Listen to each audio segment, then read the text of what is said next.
Right. Welcome. I think I've got all my buttons in the right order, all my screens set up. This is a practice session after all. Welcome to tonight's practice session. Let's see how this one goes, eh? Go through the details in a second.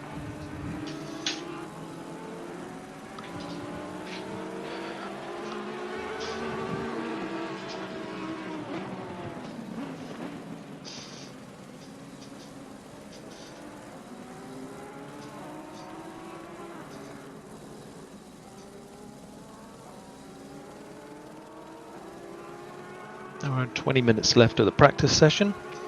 About 10 to the end of the practice session before we hit the race. We'll start the proper chit chat. Up until then, I'll flick through the cameras, make sure everything's working my end. Speak in a little while.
Hey guys.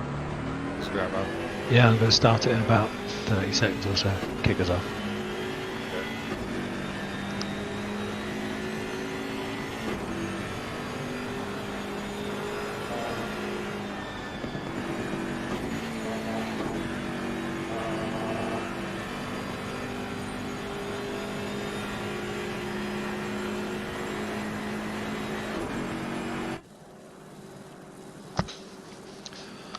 Welcome everyone. Welcome to a fantastic Saturday night. What could be better than sitting in front of your laptop, on your iPad, or in front of a steaming hot gaming rig to watch the practice session. We have in 10 minutes time a 2-hour practice session. So welcome to today. It's Saturday 14th November. My name's Beanster. I'll be your commentator for the night, and I'd like to welcome my co-commentator Dan Theobald, who'll be joining me along with the next 2 hours. Good evening there, Si. How are you doing? Very excited tonight. Yeah, let's see how this goes. We have already realised that having two massive screens, absolutely full of screens, is not nearly enough real estate to do this. So I'm already going to be on Amazon getting another 2 screens put in the room. Yeah, you basically just need like a commentary mission centre really for everything that you need to have in front of you during the race. Yeah, an aircon unit and somebody bringing me free drinks up. That would help too. Cup of tea would be quite nice right now, to be honest. Just I'll get that for you later. Thanks very much. All right, so where are we? What are we doing? We are here doing some practice, a lot of tech testing going on, stream testing, commentary testing, driver testing, driver swap testing, and it's all because next week we have the biggest event that RWB Racing have ever hosted, which is, I can't wait to introduce you to that. So first of all, I'd like to just obviously welcome every driver, everyone who's not driving and who is going to be driving in 20-30 minutes. You just jump into the commentators channel, interrupt us mid-flow, we'll say hello, give us your view of how things are going, and we'll try and keep pace with the events as they go, stay for as long as you want, and we'll work out, because that's what we need to practice. So what is this event? Well, this event is actually just a 2-hour practice session. So we've just seen some of the driver practicing going on there, but we're actually going to have a real race. This is the first of 2 practices before next week. This first one today, started at 9 for half an hour, and then we're going to run a 2-hour race, and it's 35-minute maximum stint time per driver. And that means that we'll get a lot of opportunity to see how much people have practiced their pit stops and how much they've actually got their race pace. What's your thought on that, Dan? I mean, I know we've had some issues with pits before. Yeah, I think this is very important. I think this is a fantastic part of why you come and race with a team like RWB. Fantastic group of guys, incredibly organised. They get you really prepped for these big events, so you don't have any surprises when you pitch up on race day. You know, and we've got 50 entries for this 12-hour event, and we're looking at 3 to 4 drivers per team. So there's a lot of organising to do there. There's a lot of practicing to make sure you've got your pit stops absolutely bang on. Yeah, it's a funny thing, isn't it? Everyone's worried about the millisecond they can shave off their lap times. But, you know, if you're going to sustain any of that over a 12-hour endurance when you're 6 or 8 hours into the event and you're absolutely exhausted, good luck to you. Really, a lot of the time can be gained or lost when you're actually in the pits. So practicing that, I feel, is vital. So these are why these sessions are around. So this is the first of 2 practice sessions. The second one will be on Wednesday night. That's November 18th. So anyone who's watching who hasn't put it on their diary already, that'll start again at 9 p.m. on Wednesday the 18th. And we'll be doing just a 1-hour race with 19-minute max stint times, just to iron out any of those final hiccups, if you like, technical hiccups. So no quali tonight. The grid will be preset, and we're just going around, making sure everyone's comfortable, PCs aren't burning out, but looking forward to next week. And that is a fantastic event. It's absolutely monster. So next week we'll be hosting our final endurance race of the year, which is huge. It'll be here at Spa, obviously. Why would we put anyone practicing on the wrong circuit? Teams of 3 or 4 drivers, and it's a 12-hour race, GT3 class only. And actually it's the longest endurance race we've hosted on RWB. We've had some 6s and some 9s. And this will be the first long 12-hour race, hence the larger team sizes, and looking forward to that. But one of the most important things is that we're doing it for charity. So the event is a donation event. As we do the running of the event, I'll be hoping and pleading for and making fundraising efforts to help us to keep giving money to the charity Mind, which is very important to all of us.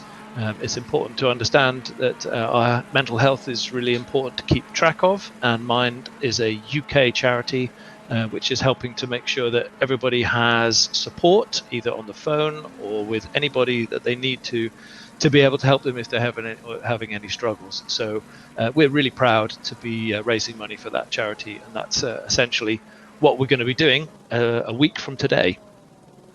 And the qualification for that is already started. So there's an open server which has already been kicking off doing the actual charity, doing the actual quali, and we'll talk about that when we actually get into the race today. So how do you fancy 50 teams on the track, Dan, all going into Eau Rouge? Whoa, I mean, that's going to take some serious discipline in that first lap, and even leading into the second lap. I think people have got to remember that it's a 12-hour event, and you're not going to be winning in that first couple of laps. So just ease yourself in, get everything up to temperature, settle in, see what the people around you are doing, stay safe, and then start to build up a rhythm. As we've both experienced, unless you're in that upper echelon, you're at that sort of pro level, then really it's about consistency in a race like this. It's not about going 110% every lap, because that's going to end in disaster. Yeah, it's a funny one, isn't it? Because in the comfort of our own back rooms doing the commentating here, it's very easy to say, keep it easy, keep it quiet, keep it calm for that first couple of laps. But if your heart rate's running at 120, 150 beats a minute, you've got a lot of adrenaline, because you know that there are places to be gained in that first lap. It's really easy to push yourself really hard. We've seen it many times, desperately hoping that we won't have that situation next week. And we've already been discussing this, and if it was a really bad pile-up on the first lap, there will be a full course yellow, which will be called, and we'll describe the situation for a full course yellow in good time. Don't expect to be running full course yellows through the event, but an exception could be made in those first couple of laps where we have 50 cars in extremely close proximity. Yeah, don't get me wrong. It's very easy to be sat in your cosy commentator chair with your cup of tea there going, just take it easy on the first lap. But that's because I'm not sat in my rig with a death grip on the wheel, just thinking, go, go, go, Yep. But so it's easy to say, but it's a lot harder to put in practice, as you said. Yeah, and the good thing is that we've already mentioned that we'd both like a cup of tea twice already, and the race hasn't started. So I think we're getting a theme around how we're going to run this. So just take a little look at the circuit. Let's just have a little look on the track map and see if anyone is coming around that final bend. See if I can pick one of those cars up for a quick tour of the track. Yep, this looks promising. We're in the right car. So let's just go around the track here. Take that track map off. So we're on board with CB, and he's going to take us into La Source. Very, very deep on the brakes there. Still have to try and get that in for the apex, and then it's flat out down the hill. Lots of room on both sides here, but it starts to tighten. Walls on either side. If you're neck and neck with somebody here, you're in the heart rate moment as you rise through the first corner, which is Eau Rouge, into Radion. Extremely difficult, completely invisible point on the left hand there to turn into as you hit Kemmel, and then up the Kemmel straight. You need to maintain as much momentum as you can up the hill, because there's a lot of time to be gained or lost here as you then brake hard on the 100 or off the board into Les Combes, through the right left-hander, and then into Malmedy. Easy in those first 2 laps when this gets compressed for there to be mistakes here, and then it's a little squirt downhill into Bruxelles. which is very hard on the brake. It seems to go on forever and ever. You're constantly dabbling on the throttle there and trying not to let it drift out too far as you take the fast left-hander there, which is not named. And then you're heading into double gauche. And for those not speaking French, that's two lefts, which are taken at high pace. Normally a kind of a hard press on the brake there, unless you're an alien, then you probably just do it flat out. And that's two left-handers braking late into Le Fagne, which is a right-left, not really what you'd call a chicane, but again, can take a little bit of pace on the inside. The curbs are a little bit unfriendly on the inside there, as you finally turn into Campus, which is tighter than Stavolo, the next right corner here. And again, one of those corners, you have to hit the apex, get on the accelerator as quickly as you can, because you're going to climb all the way up Courbet-Pourfert, which is a blast in full flat out here. This is a great opportunity for passing as well. This is a pretty much flat out possible lift through Blanchimont at full pace as you pick your braking point wherever you dare to into the final chicane. Pit entrance is on the right there, and on the left you'll hit the start finish straight, and that's one lap of Spa-Francorchamps. That gives you a taste for it, doesn't it? Wow, I tell you what, I'm impressed with your pronunciation there. I was following along, I was picking up some tips. Very cool. I have to say the cars look amazing. I was just watching the AMG go around there. Beautiful liveries. Loving the fact that we've got the sponsor decals on the side there. I think it just looks the part. Yeah, I was watching the conversations earlier. People have been showboating their livery skills, and I can't wait to see them all up close and as we go through the race. So we have a little bit of downtime where people get themselves comfortable in their seats. And the race format for this evening, like I said, is a 2-hour race. And then we will run 35-minute max stint times each. So just looking down here, we have 20 teams. I'm not sure, it's not easy for me to tell how many drivers are actually sat in the wings waiting to take their stint. But it's a good grid, 20 cars out. Remember, it will be over twice this size next week when we actually head into the main race. And I believe we have over 150 drivers subscribed to the event for next week. So I'm really hoping with that amount of people and their friends, hopefully they've got friends and family and loved ones who will respect greatly that they're doing this for charity. We should be able to raise as much money as possible for Mind. Right, so we're on the grid and we have a few seconds, a couple of minutes, as people do their final setups. So I'm just going to take a quick look here, see how the grid panned out.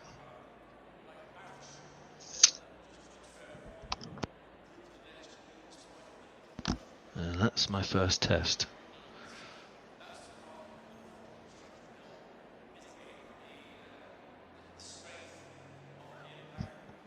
All right, so that's saying Phil Varley, yeah. So this is the order: Phil Varley, Maxi Lentini, RW Robert, Crawford Brown, Stefan Fendelke, Greedy Me, Andre Moy, Menacing Skull, Chris Pinchbeck, Alan Gooch, Helmut, Tyrion Dave, Darius Andre, Gauthier Srinivasan, Scott Free, Elgard, Jake, Chris B. Did I see another? Yeah, Scott Free, Ian Mackey, Chris Grossman, and Shooter 80. Everybody doing last minute setup checks. Make sure they've got the setup loaded in. Make sure they've got their fuel right. Probably discussing between the teams what they're going to do about their first stint run. Who's going to jump in as second driver at the end of the first stint. Yeah. Wonder how many people are bringing 2 or 3 buddies to this session just for everyone to do the handovers properly. I guess that could be complicated if we've got people on all kinds of different commitments, timescales. Yeah, you'd hope so. You'd hope there'd be a few teams there that really are using the fact that we've got a longer 2-hour stint here to actually do a little bit of team practice as a whole. But like you say, that's all based on real life availability. You always have to consider that. Yep, indeed. So when we actually get to the event, the quali will work out over 5 hot laps, which is a hot stint. So effectively each team has as many chances as possible with their car to run quali. So that means each individual driver can take a go at taking the fastest lap round Spa. But unlike most kind of qualifications, it's not based on one lap performance, it's based on 5 clean laps. And actually that's much harder than you might think. I've experienced that firsthand, especially when you've made the first 3 laps clean and fast. It starts to raise the temperature a little bit, and it starts to get much harder to concentrate on making sure that you keep that high consistency and high speed over 5 clean laps. That's how we'll start there. We're on the final countdown to start today's session. I believe we will do a rolling start, although grid looks unusual. Maybe it's a full green lap, I suspect. Yeah, it was funny you were talking about the qualifying format. Oh my god, how many times I've lost it and started, just growling at the frustration of that, because you need to be consistent and fast, and it's not something I found myself being good at. I find myself settling in better to a race. So you may find that when we get to the event, there might be some quite quick teams and drivers that are quite a way down the grid, and it won't necessarily be indicative of their race pace. So in an event like this, you'll see the grid change quite a lot as the race progresses. Yeah, I think aside from anything, it's going to be a massive challenge for us to keep a track of who's who, because ACC will give us timing screen updates every sector, and over the lap another timing update. We also have other tools to help us, running pit wall this evening just to test whether that can give us any advantage. But yeah, it's going to be complex when you get to different drivers actually running different strategies. You don't have to take the full hour or hour and 12 minutes stint time, or whatever the max stint time we're going to set is. You can choose to run double stints if you've got a particularly fast early driver or is not available for the rest of the race, for example. So there's plenty of different ways the field could unpack itself. Needless to say, 12 hours of concentrated racing is extremely hard to keep it up. And actually, we are running effectively a mimicked 24 hours because we're running on a 2 times time accelerator, I think, for the main event. Yeah, you mentioned Pitwall. I think it's a good time to have a shout out, really. We're looking at pitwall.live. It's a really interesting analysis tool, and I'm really excited about what that brings to understanding how a race unfolds, because it gives us a lot of extra information, including the stint strategy. Which driver was in last stint, how long were they in the pits, who's in the car now, how long have they been in, when does their stint finish. So a lot of information that we couldn't get before is available at our fingertips on the dashboard now. So you know what I'm like, I'm quite keen on the analysis side of things. So yeah, looking forward to getting my teeth stuck into that. Yeah, that's what I'm really hoping as well. I'll be commenting on the action as we see it unfold in front of us, and I'm hoping to get a little extra advantage as Dan checks out other stories, other incidents that are happening. Just to make a quick note as well here, I've raced plenty of times on open servers, and how often do you see guys lining up like that in dual file, respecting the way the system is supposed to be for running rolling starts. So we are just turning into Blanchiment, heading up to the chicane. I believe our start-finish straight is the old one, the non-F1 one, which is the downhill straight. So we will pass. I may be wrong. We'll find out. We're certainly on the cusp right now. It's fantastic seeing everybody bunch up, all packed in close together. And I'll apologise straight away if I mention anyone's names incorrectly or pronounce anything incorrectly. That's my disclaimer for the entire rest of the next 2 hours. Okay, so one more corner, rolling start, and we will kick this race off. I'll keep us in eye in the sky for a little while so that we can see if any incidents are happening. Mouse trigger finger on the ready to try to flick to any incidents as and when I can pick them up. Even though it's a practice, everyone's heart rate will be nice and high. This is a dress rehearsal for next week as they come down to the start-finish straight And as they cross the line, the first drivers will get the green light, and the race will be underway, and everyone will be flat out into Eau Rouge for the first time. And the races go, green flags, green lights, as the teams now file down into the Eau Rouge corner for the first time. A really positive start by Phil Varley, but he's got Lentini right on his backside. He looked like he might have got a better run out of there, but as we start to look back on the field, oh dear, that might have been a lag spot there. Somebody crashed into a wall. That's a clean pass there by Lentini on Varley, so Varley now running in second. Let's look a little bit back on the field as they pack into that first deep braking there on the outside by the Aston Martin, taking a couple of places, I think, on that. Very clean. You can see people giving each other lots and lots of space, which is exactly how you like to see it. Running a little bit wide. Let's file back a little further into the field just to check we're all looking clean. Throwing one up the inside there, but backing out of it. Let's take a look at Helmut, who's currently in 10th position. Driving here, running back, and you can see the pack still nicely compressed, but no need to make any moves like Dan said earlier. Let's just keep it neat, keep it tidy. Moving back further through the pack here, Jake, not normally in 14th position as he finds himself at the minute, making his move as he slides through past Thierry and Dave.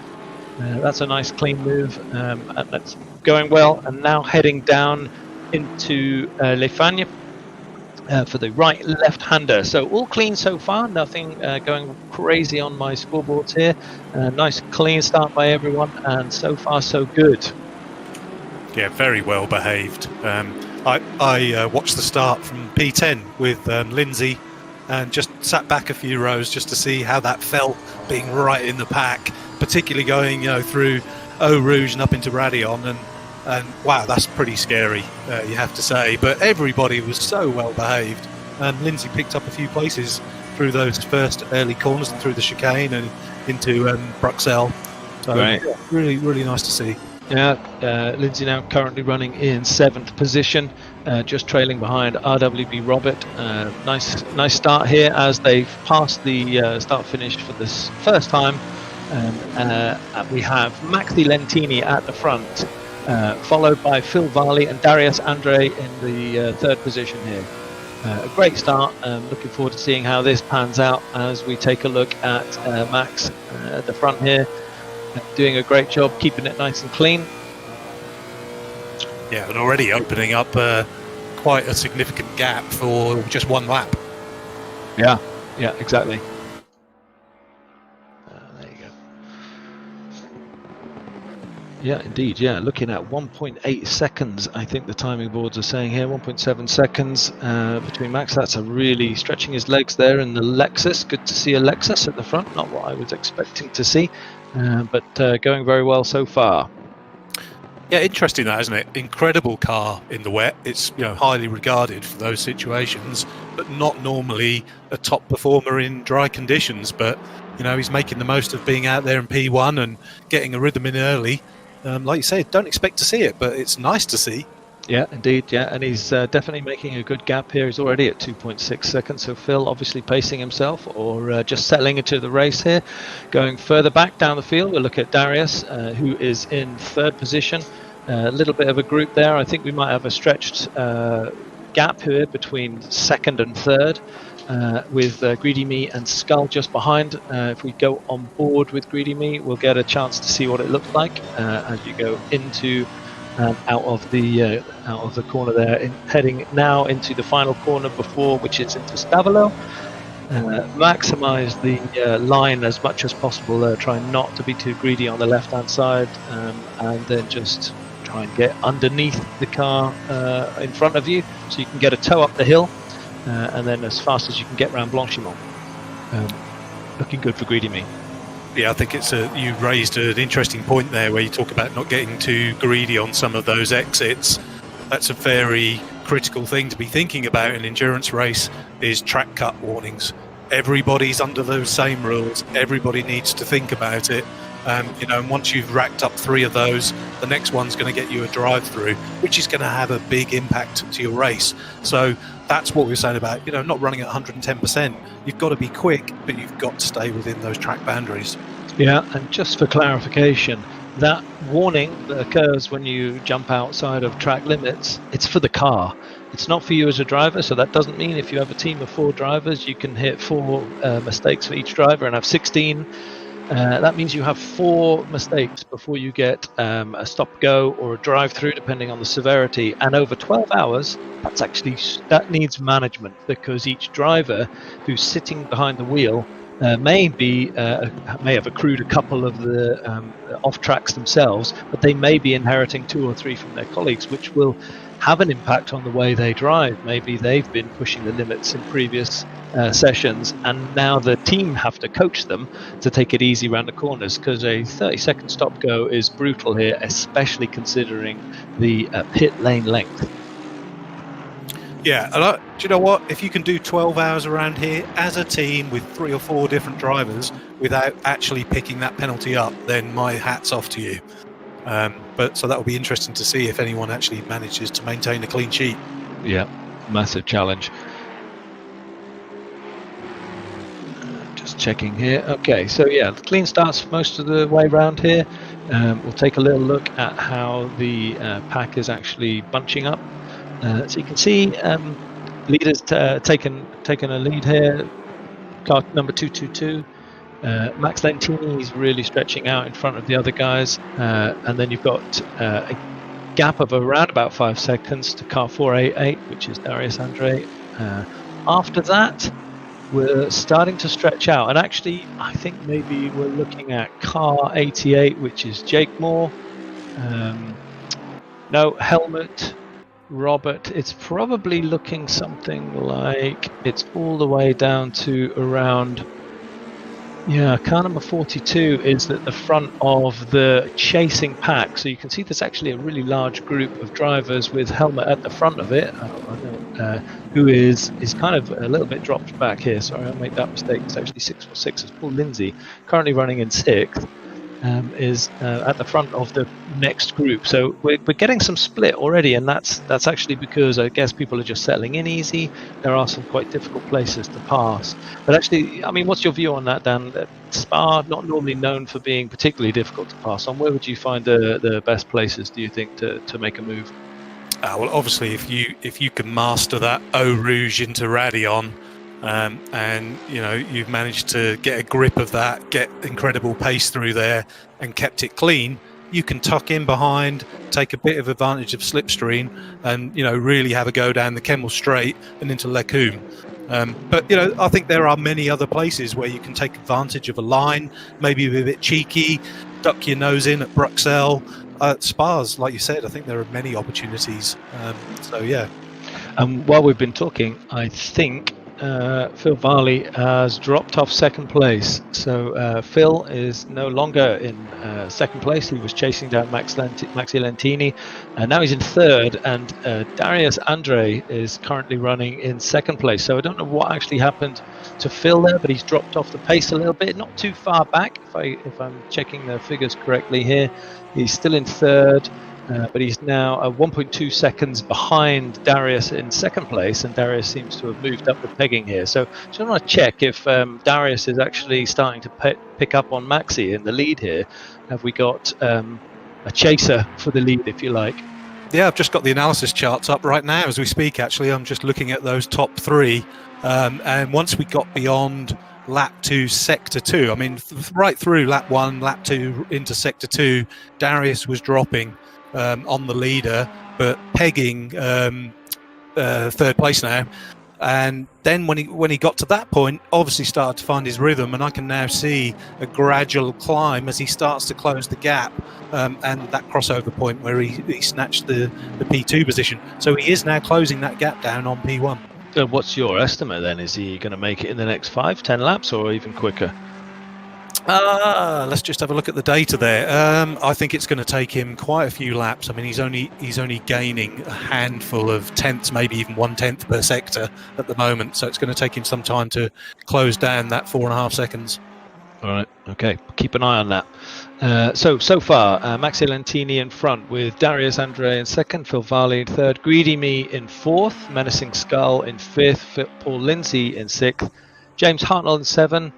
Chris B in 8th, Scott Free in 9th, and Elgard in 10th. So that's your top 10 with some compression, but we're starting to stretch out the field a bit. I can see, as you would imagine, we're starting to get quite a stretched field, which is good.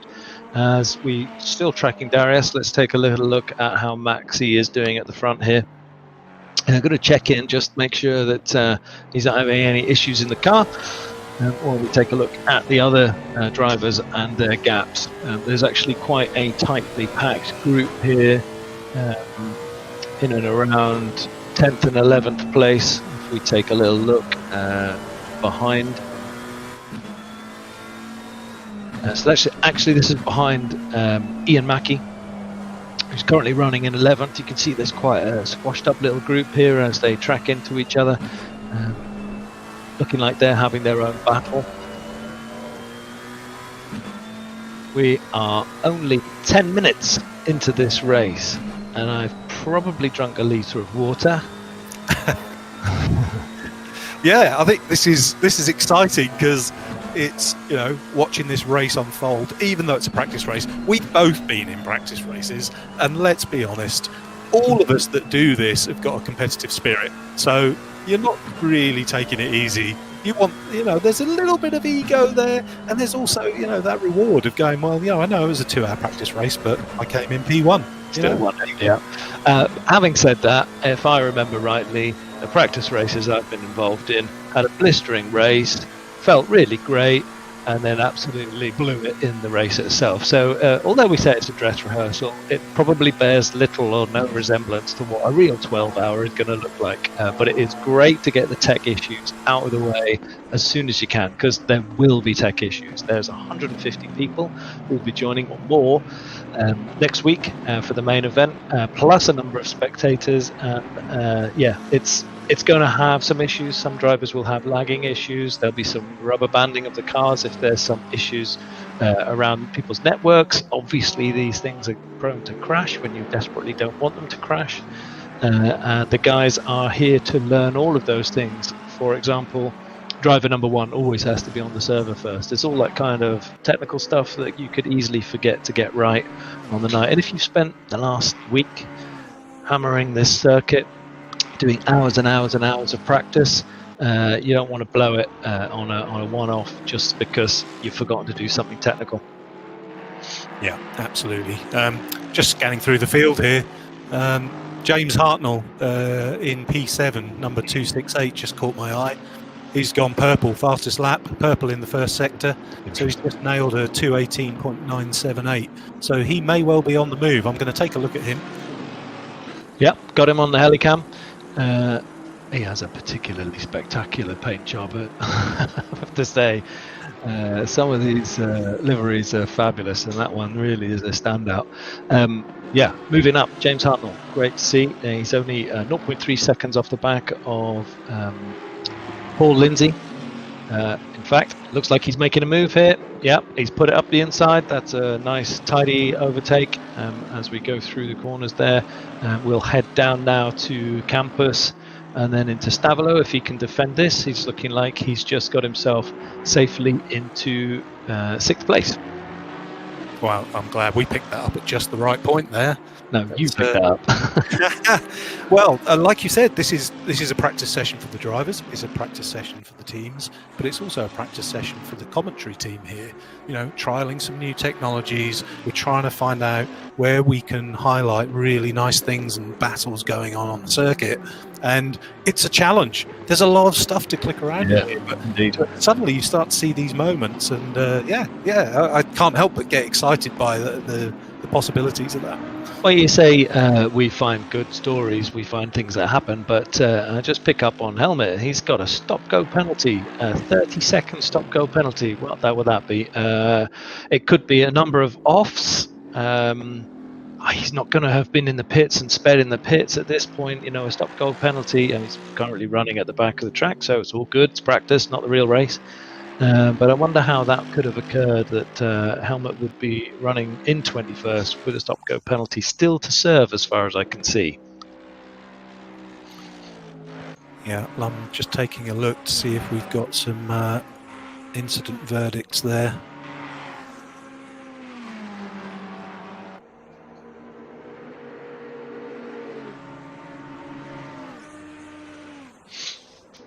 Okay, so let's just do a quick check back.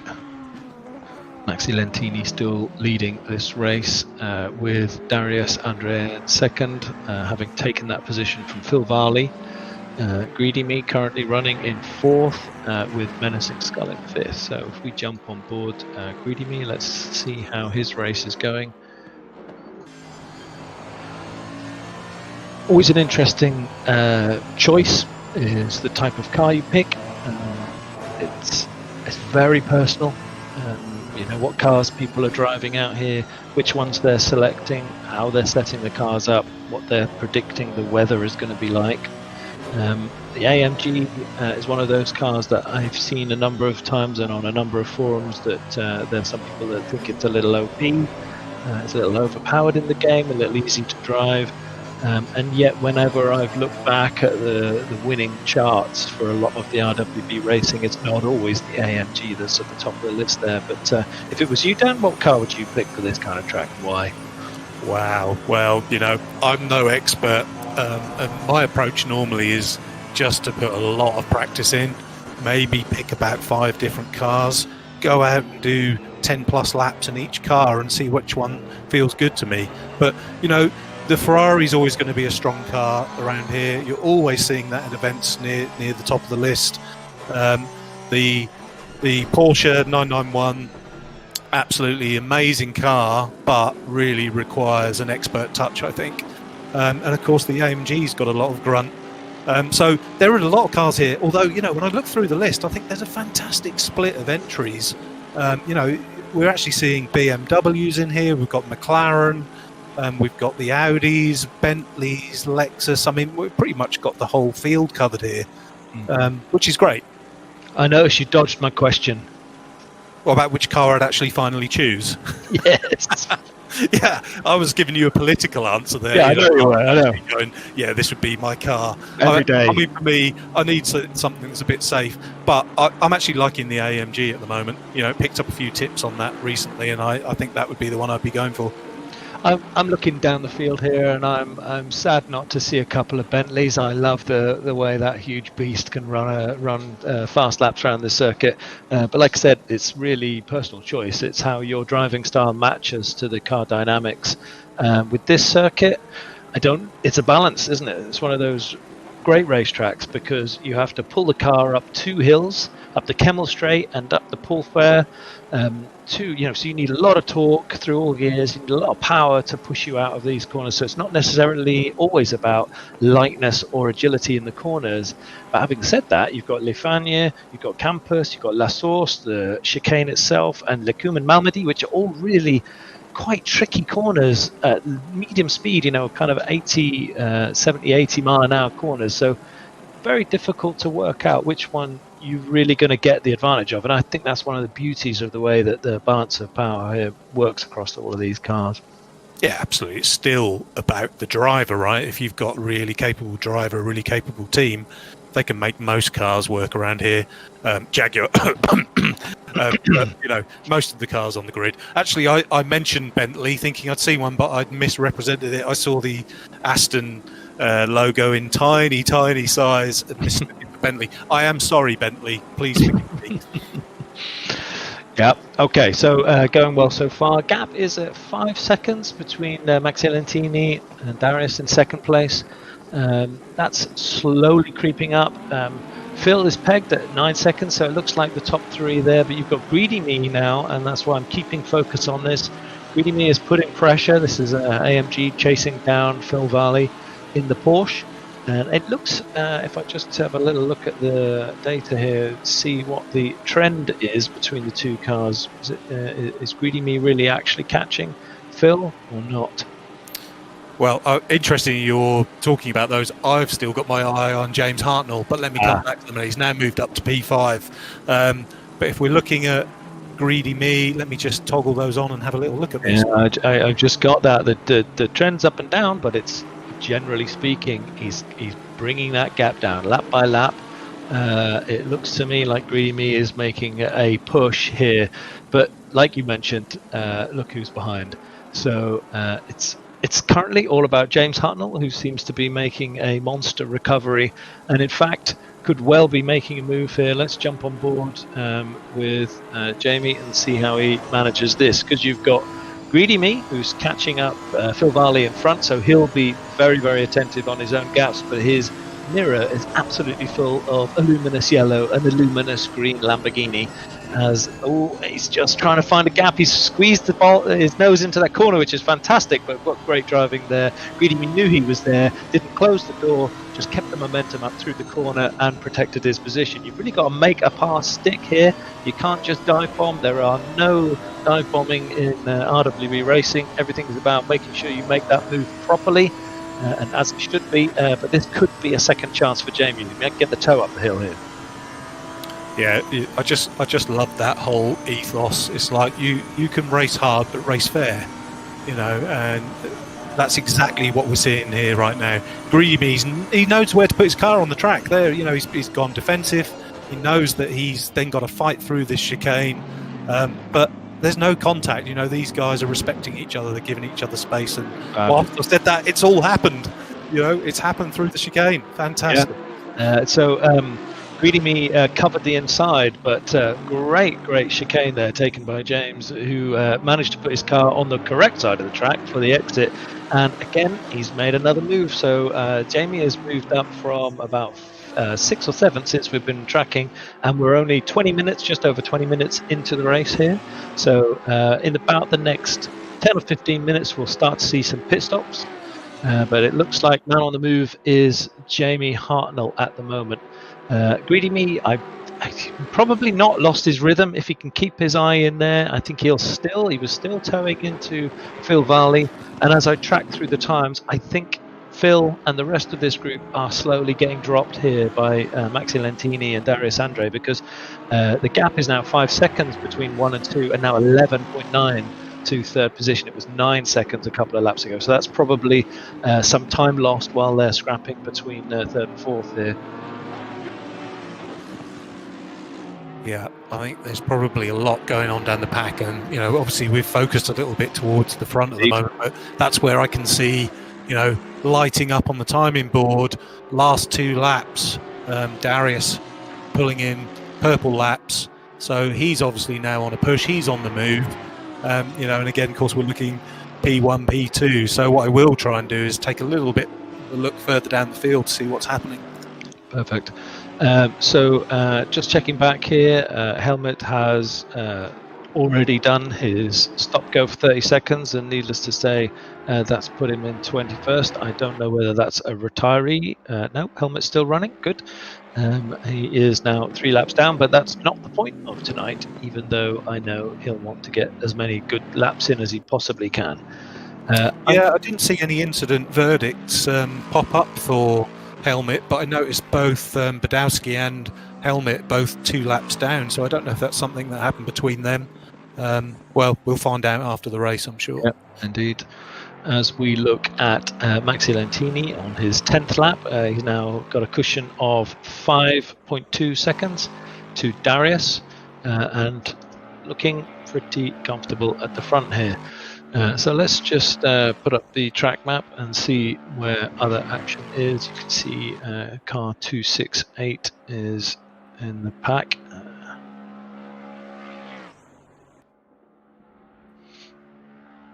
Scrolling through, there you go. So that is James in P4 in car 268.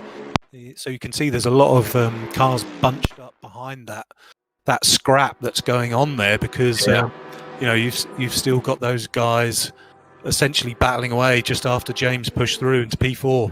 Yeah, and actually really looking at car 34, which is Elgard upwards, car 8 here, it's pretty much a pack of 4 or 5 guys who are currently chasing down Greedy Me, now in 5th position.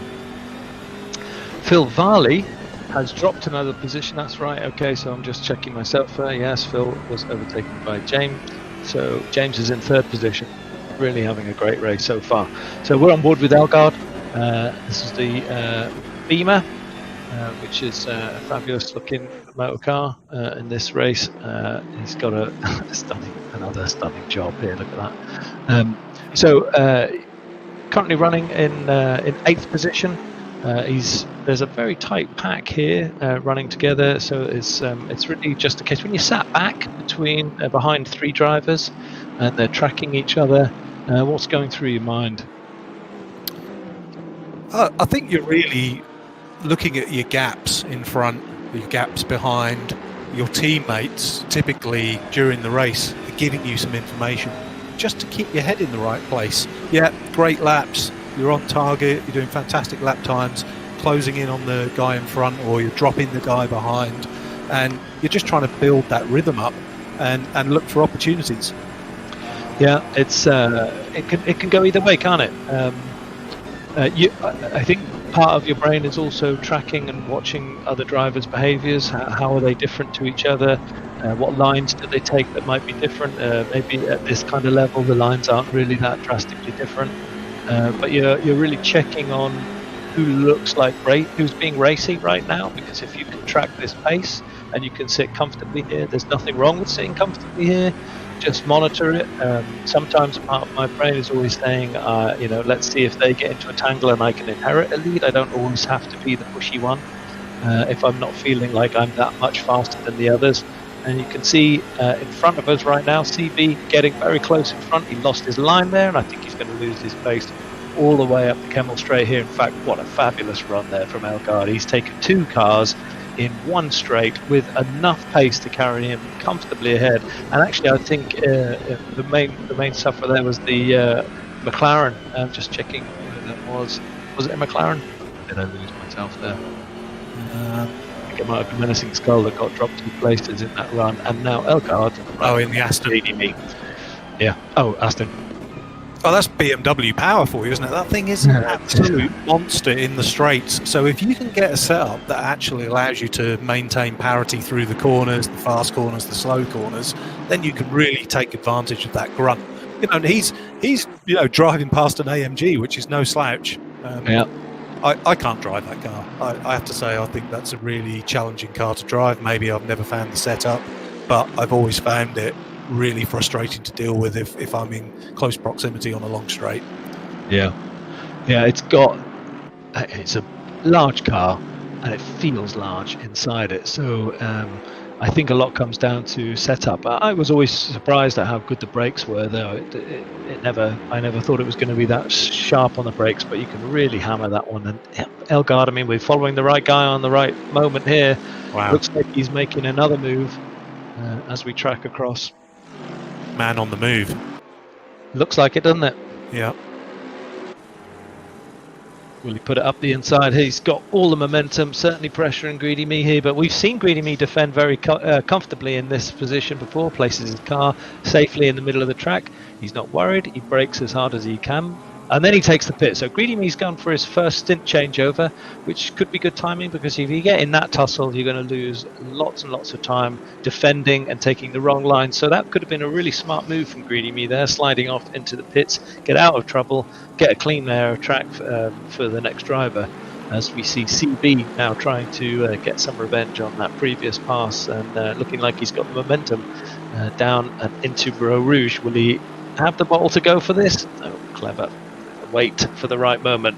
But let's see, AMG versus BMW Power, who got their foot down first. It looks to me like this is comfortably going to be Elgaard's for the straight. Yeah, just look at that walk away. Even with the benefit of slipstream, CB he just can't get in touch with him down this straight. I was going to say back at the chicane there, this feels like deja vu for Greedy Me, but as you say, he's really thinking, right? He's not just racing, he's thinking, I'm under a lot of pressure. I've got 3 cars bunched up behind me. I'm going to take an early pit stop. And only 28 minutes into the stint, he had time to do another lap, maybe 2. And so he's decided to jump in early. Yep, it's interesting. You can see on the screen here, Greedy Me, Lindsay, Tyrion Dave, Robert, and Moll all have been in. Andre Moll have all come in, or they're in the pits right now. If I'll just quickly check that. Yep, currently running in the pit, doing their changeovers. So we are pretty much bang on 30 minutes through the race, and the first tranche of pit stops are already happening. as we start to enter what is only the second quarter of this 2-hour race, and I'm desperate for the loo. That's too much information, to be honest. You need a chamber pot like me, and then you don't even need to talk about it. Well, it's not about me, is it? But when it comes to the loo, yeah, it's about me. So I was taking a look at that. Greedy Me in at almost exactly 28 minutes in the stint, in which time he did 12 laps.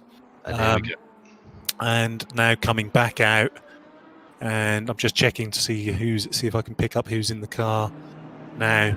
So he's double stinting. Okay. He's back in the car.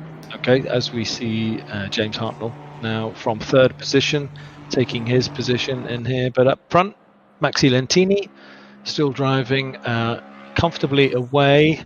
His gap is now 7 seconds, so it's pretty much stabilizing. And Darius is in second place. I wonder whether Maxi Lentini is going to double stint and take advantage of his hot pace, or whether he's going to switch over to one of his colleagues. And I think that's one of the great things about endurance racing when you switch teams.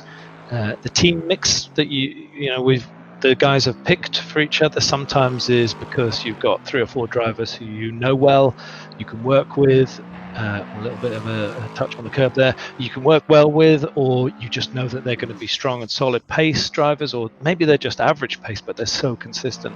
And then there are some teams which will have a really mix of some relatively new drivers who may never have done an endurance race, because the event next week is not just for RWB members, it's for everybody who's been able to get themselves on the list. So we could have a really high spectrum of skills, and that makes for a really different racing. This 7.2 second lead that Maxi Lentini has made up in this first 30 minutes could be blown in the next half an hour if we have a different driver with a different handle on the car, or if Darius hands over to somebody who's feeling a bit more pacey at this moment.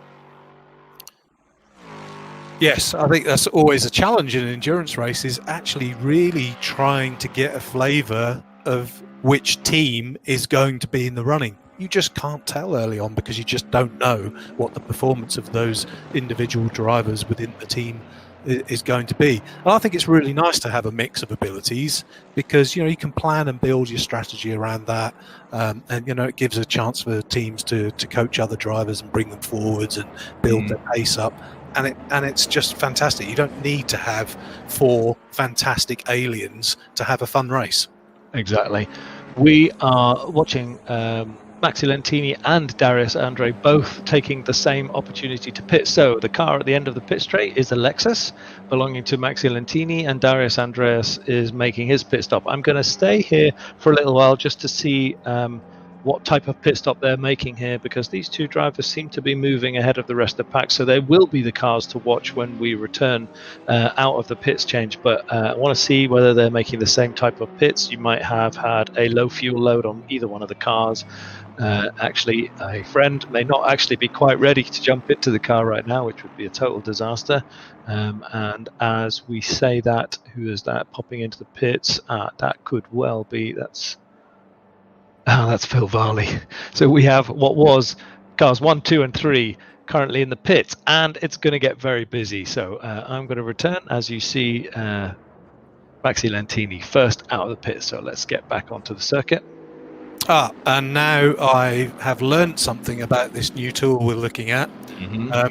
Don't make comments about what a driver swap, whether or not a driver's double stinting, until you've gone round at least a couple of sectors, because Greedy Me's car is now updated and we've got RWB Flack in the car. So Greedy Me's done the first stint, now Flack's doing second stint. Gotcha. So I think we just wait a while and then start to talk about what's going on with driver swaps, who's in the car, and of course we've got the live timetable. So yeah, mental note there. Yeah. Also, timing screen's not quite up to date either. It's still saying that Maxi Lentini is at the front of this race, which I'd be surprised, because I don't think everybody has made their pit changeover yet. But let's see as we watch Maxi exiting. Well, maybe not Maxi. Actually, no. I just noticed on the windshield it does not say Len for Lentini or Max for Maxi. So we have another driver in what was car number 1, car number 222, I should say. 222. See if I can get any information on that. Yep, says he's running in position 1. So that will be a clean pit stop then, if that's the case. Jay Seitz now running in that sim. Yocking.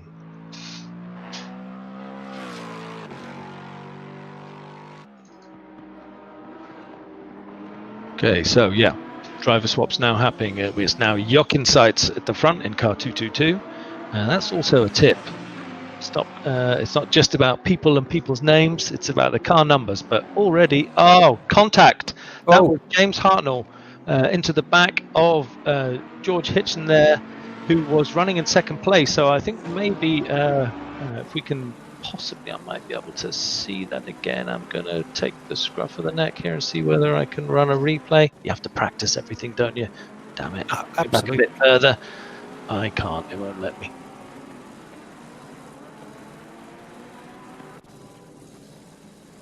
Okay, go back to the race. That didn't work. I should have hit it quicker. But yeah, that's contact between car number 2 and number 3, which has, I guess, opened the door here. We've got that's a question around how much damage was actually incurred there. So James looked like he hit the back of George, and that might have picked up some damage. And while I'm speaking, we also have in 7th place, car number 646, which is Chris Pinchbeck, has picked up a plus 15-second time penalty for something.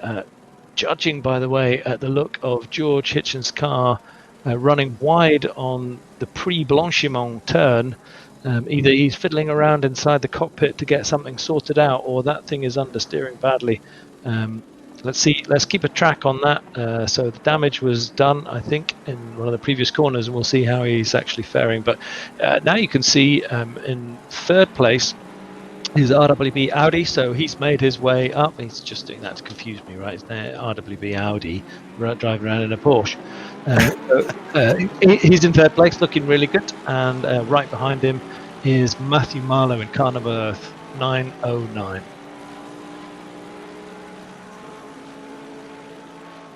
Yeah, I was just trying to take a look at the replay there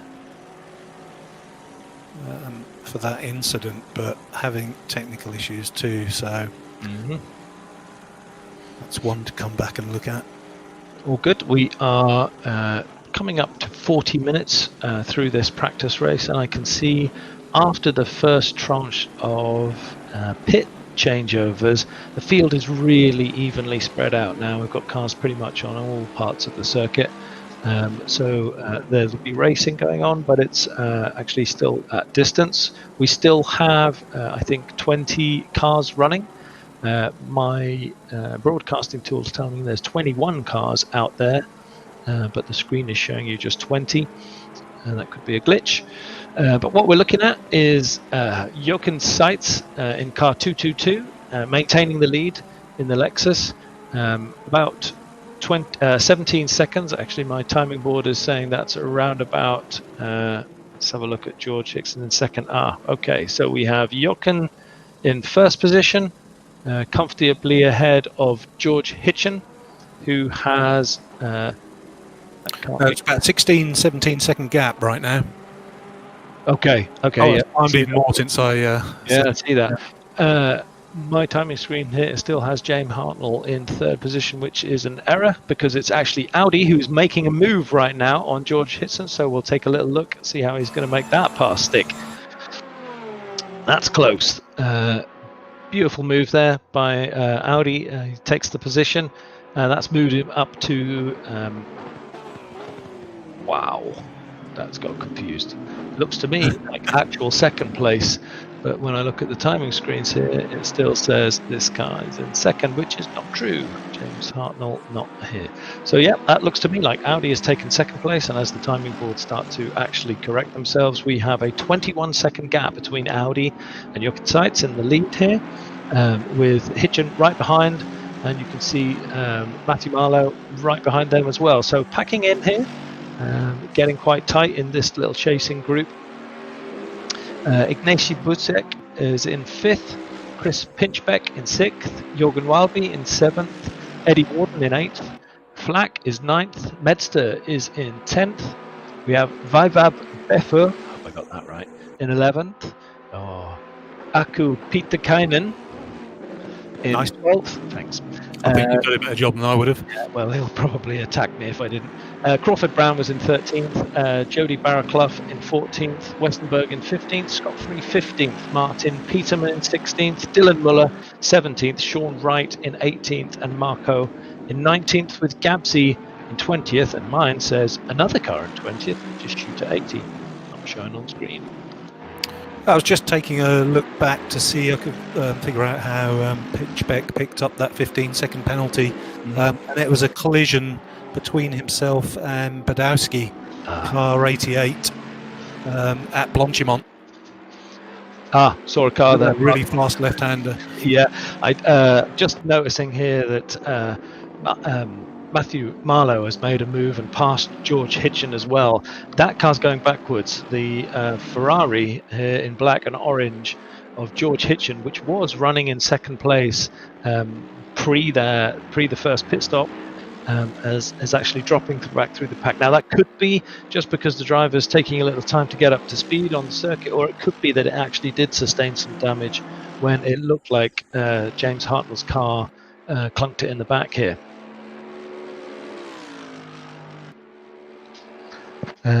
Going well so far. We're 15 minutes into the race and a few incidents, but everyone is still alive. The racing's pretty good and no damage done. Some great moves so far. We've seen a couple of offs, but remember that this is just a practice, and next week it's over double this amount of cars on the track, which will bring over double complexity to everything, but it's going to be an amazing event. Can't wait to actually get that one kicked off. Myself and Dan will be doing the first stint. Never mind these people doing 1 hour stints behind the wheel, right? Dan and I have offered to do the first 4 hours of commentary, so that's a stint in itself. Yeah. We'll see if we survive. Yeah, really struggling here, and there you see that's a really bad one. George Hitchen, massive spin on the top of Eau Rouge, heading up now. Really difficult. I think maybe the car is struggling, or he's just struggling with the setup, but that's going to cost him a lot as he's getting swallowed up now by Jürgen Walby, who's going to probably make the move into the first corner on the top there into Lacune. Yeah, comfortable overtake. So trouble in George Hitchen's car as he's now dropped to sixth. Sixth is still well in this race. By the way, it's just he was in such a high position as a team earlier, but that's the beauty of endurance racing. You just never know where it's going to go. It takes real persistence to keep the car fast for a long period of time. Yeah, I think it's likely he's carrying some damage there. I was looking at his sector times and they seem to be a little bit down, but we'll see how that pans out, see if he starts to drop further back. Jürgen Walby making good progress here in car 227. He's made his way up to 5th position. Just checking through his teammates on race app. We're looking for car 227. I think one of the tricky things is getting to know all of the team drivers. Okay, so it was actually Menacing Skull who did the first stint in this car, and that Jürgen Walby's team is Menacing Skull, Allwin, and RWB Zim. So I think that's an interesting team. That's a actually a RWB regular team. They've put themselves down as bronze for their team because next week there will be a cup competition, which will be a kind of a sub competition, if you like. It's all GT3s. There'll be pro-ams involved as well, so there's a kind of a sub-categorization. No points differentiation as far as I'm aware, just a different way of actually tracking leagues inside of the race. But like I said, next week, 50 drivers, and we're doing it for a really good cause, which is to make sure that we raise as much money for charity as possible. The charity we've chosen is the Charity Mind, which is a charity to help improve and make everybody aware of mental health issues across our communities. They have lots and lots of different outlets, lots of different support methods. There's 157 Mind charity shops across England and Wales. They have used helplines to respond to nearly 120,000 people last year who made calls, and there's around about 40,000 people who have lived or have experienced working with difficulties with mental health issues. So this charity is there, it's a reach out service, it's contact for people who might be struggling with anything, and COVID has had a way of exacerbating that situation. So everyone at RWB extremely proud to be putting forward the race, and I'll be making many pleas next week for everybody to donate as much as they possibly can afford to make the driving not just fun, but also make us all feel like we did something good. Yeah, absolutely. Fantastic cause. And as you say, this year, I think, has put extra pressure on. Not that it hasn't been a very real problem for many years, and a problem that historically was sort of buried under the carpet. And I think, over the last 3-4 years has really been promoted such that it's in people's minds. So yeah, I think it's just a fantastic thing that RWB are doing, and I shall certainly be donating myself. Yep, ditto. I'm planning to eke out my donations over as many hours as I can, rather than just lump it all in up the front. I want to keep the momentum going, like the race. A stint strategy for donations. Yeah, there you go, stint strategy. It could be a donation per hour. That's an idea, isn't it? Yeah, that's not a bad idea. I was taking a look while you were talking about Mind, just at our top 10 in terms of what they did for pit stop strategy. And only 2 of the top 10 came in early for their pit stop. The rest eked it right out almost to the end of the stint, sort of the 33 minute mark. Gotcha. Okay, and it is because it's around about a 2-minute lap. You can't afford to get that wrong, because if you drive over your stints, there is actually, I believe, there's punishment for that inside the game. So you can't actually go over your stints. You actually have to do drive-throughs if that's the case. Yeah, that's one area you just don't want to take a risk and cut it too fine, because you'll be kicking yourself. Come in safe, leave yourself plenty of margin, because you also don't know what's going to happen on that last in lap. No, indeed. I'm skipping back here because you can see it's a mighty gaggle heading up Kemmel Straight. Picking the cars out here, we've got Aku Pikkanen. Oh, he's just made a move there. Medster in front, and in front of Medster is Flack, holding the front line there in some contact. Okay, pick that up.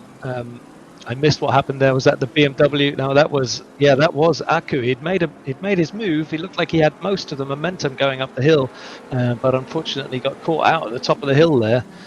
As we look back from Flack's car to the gaggle behind them. So Flack currently running in 9th, and this is the fight for 9th position, with 4 drivers all pretty much queuing up to take the crown here. A really tightly bunched gaggle at this point.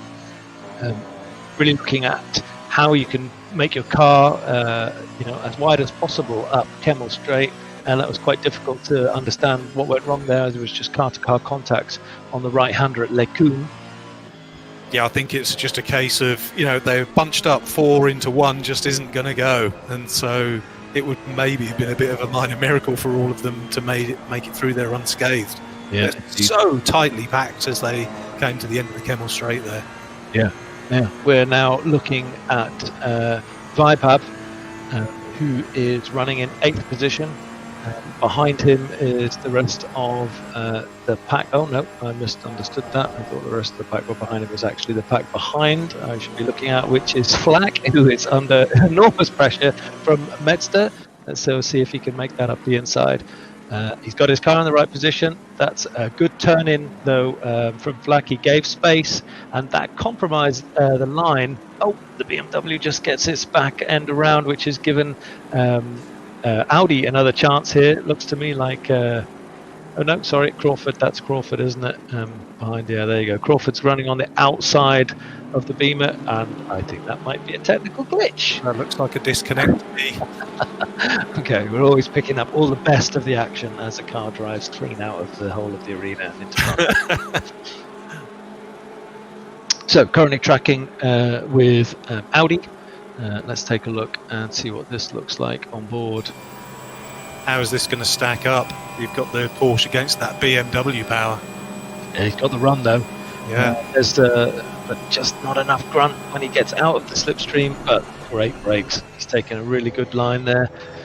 Keeps himself safe, but you can clearly see he's made that stick as we look back at Medster, who was safe through that corner. But yeah, Medster's having to use all of the track, all of the time to keep that BMW in contention. Monster braking there. That was incredible. Really clean. The broadcasting app has given up the ghost. Ah, lucky you. No, it's just I can't click on Crawford. Well, there you go. You learn something each time.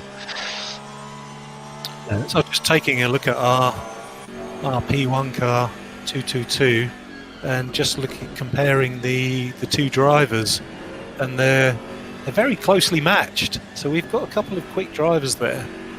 You're comparing Jochen to our previous leader. As in the team, you're actually comparing the times of the team. Correct.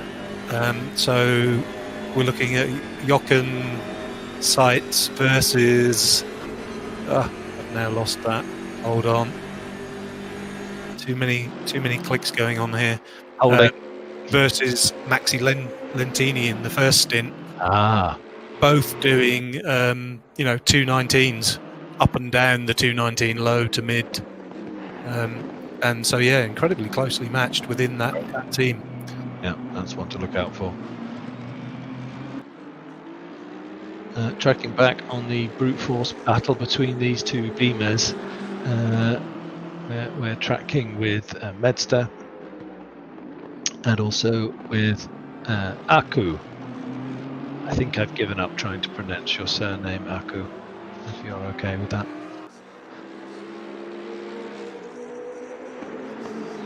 Okay, patience, wait for the toe, nail Eau Rouge. Oh, that's gone sideways. All the way up the hill there, it was sideways. That's a heart in the mouth moment. The wrong place to lose it, because you've lost all that momentum. As we now track back behind, we should be able to see cars picking up pace behind them. Yep, indeed, closing in. Helican will show us that a little bit better. All that pace, that's got to be probably a second and a half. You probably lose going up the hill there in terms of lack of momentum. That was a fantastic save, though. What a great save. I would have been in the wall at that point. Yeah, I mean, that was incredible. Me too. That was really, really difficult. Maybe put a toe on the inside curb going up actually through Eau Rouge itself on the right hand before you hit Radion on the top. Maybe just clip that right hand curb, because the car was drifting sideways there. You had to put a lot of left hand lock in to keep it together.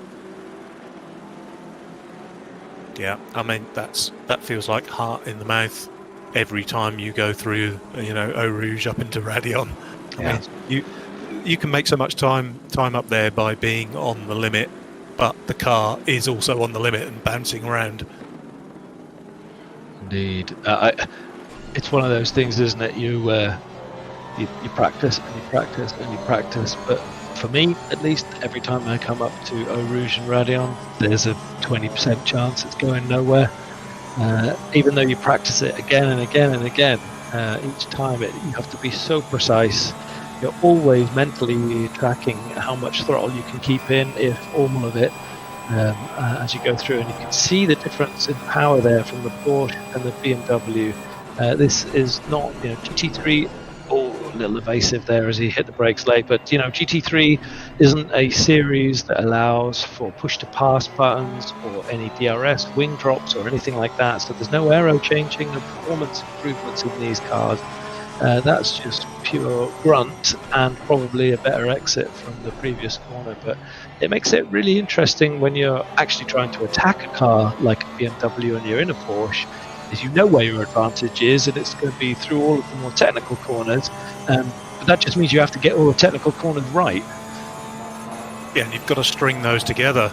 But, if you can get under the tail of the BMW coming out of the corner, the Porsche puts its power down so well, so you can really benefit from an exit.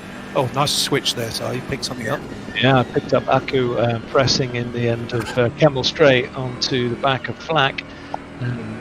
Aku made a mistake a little bit earlier in a previous pass right at this position, but seems to have collected his pattern again and is now pushing again. So just tracking back, number 1 position, car number 222, Jochen Seitz in the lead with a comfortable 24-second gap over Matthew Marlowe in the 999 car.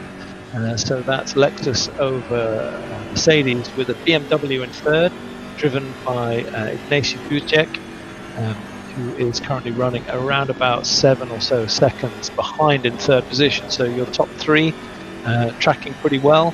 That's a Lexus, an AMG and a Beamer, as we're watching Aku still putting a lot of pressure here on Flack, and Flack is getting a little bit upset by the pressure. He's lost his line a bit through that corner, but patience here from Aku. He's not throwing anything up the inside. There's no dive bombing going on here.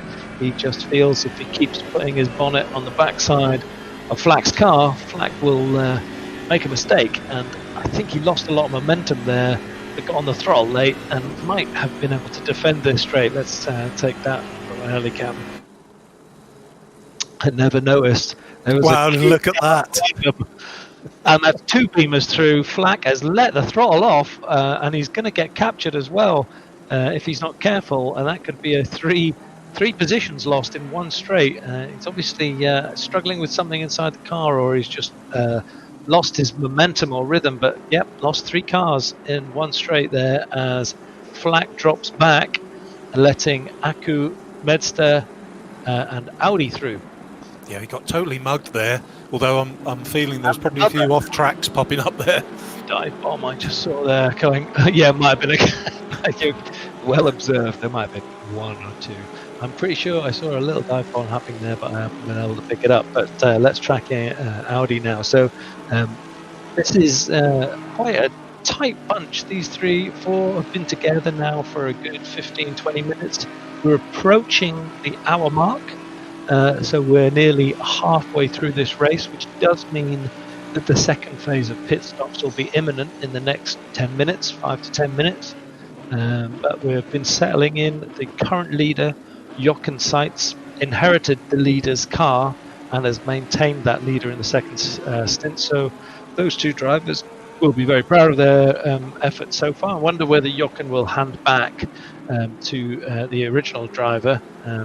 To check my numbers here, or whether he's got a 3rd or 4th teammate here. So actually in Jochen Seitz's team, this is an all-German team, we have Maxi Lentini, Jochen Seitz, Finn Esch and Frank Scholl, and I don't know whether Finn or Frank are online. We'll get to see that when we do the next switchovers, but if they're as closely matched in terms of lap times as Maxi and Jochen, this will be a team to watch for next week's race. Yeah, I've been analysing that gap between P1 and P2, and over the last 9 laps, it's pretty much status quo, just minor differences. So Marlowe just not able to make any dent on that lead. Yep. So what's the story with our previous man on the move, which was James? What happened with that situation? He made contact early on. It looked like it was a shove or an accidental late brake, maybe lost his braking point, but I'm trying to track where his car was, who his colleagues are, to see whether that car is still on track and safe. I think that might be a retirement unless I'm reading the data wrong, but I can see car 268 9 laps behind P21. Okay, good shout. That's a shame. Looks like we've got one other retirement as well. That's Josh Barton in the 142 McLaren. Okay, yep, you're quite right. That's not accessible to me. Although a couple of some of those, I don't know if they were late joiners. Maybe not, because I'm seeing 22 cars. I'm not sure we actually started with 22 cars, so we might have some weird data inconsistencies there. Yeah, same here. I just noticed that. Just running through here. So on the hour, looking for P's to light up to see who's going to make their first changes. Currently, Joachim Seitz in the lead with Matthew Marlowe in second. James Hartnell is marked on my map still as number 3, but we believe him to be a retirement. Car number 34, Ignacy Bucek in third. Car number 646, Chris Pinchbeck, who is currently carrying a 15-second penalty, which he's 14.9 seconds ahead of Eddie Warden in fifth position, who's car number 97. In sixth is car number 227, which is Jürgen Walby. In seventh, it's Vaibhav Belur in the 238. 488 car is George Hitchen.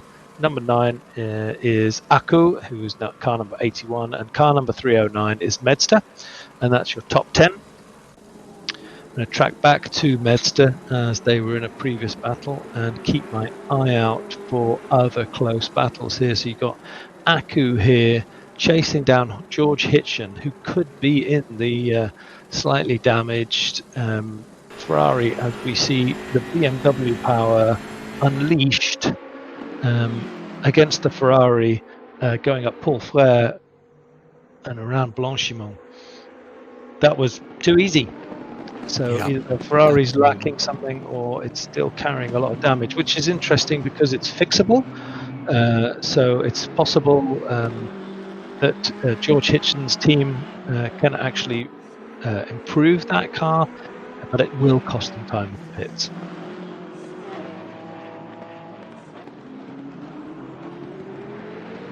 All the cars. Yeah, it's interesting. We've still got quite a few packs of cars, and then as happens at Spa, you get some separation because it's such a huge circuit, but still some really closely fought battles where we've got 3 or 4 cars fighting in packs. Pit stops now starting. Here's Flack. We have Jody Barraclough also heading in for a pit. Sean Wright behind, also in the pits. So a few cars coming through. This is where you'll normally see that if they've picked some damage up and there's enough damage that they need to repair it because it's hampering their lap time, that somebody could jump another car in the pits. That does happen. Yeah, indeed. Yeah.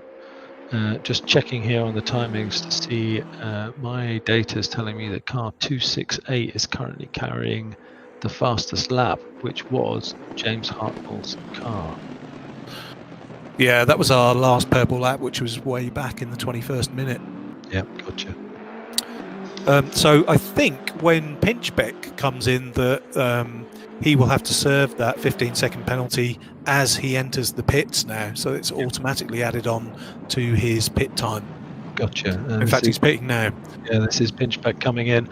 That's interesting. Yeah, we'll get to see that served through. Not going to sit here and watch somebody static for 15 seconds, but we'll get to see on the timing boards whether that actually disappears straight afterwards. As we return to look at Ignacy Bucek, who's in third position in his BMW. Looks like he's in clean air to me.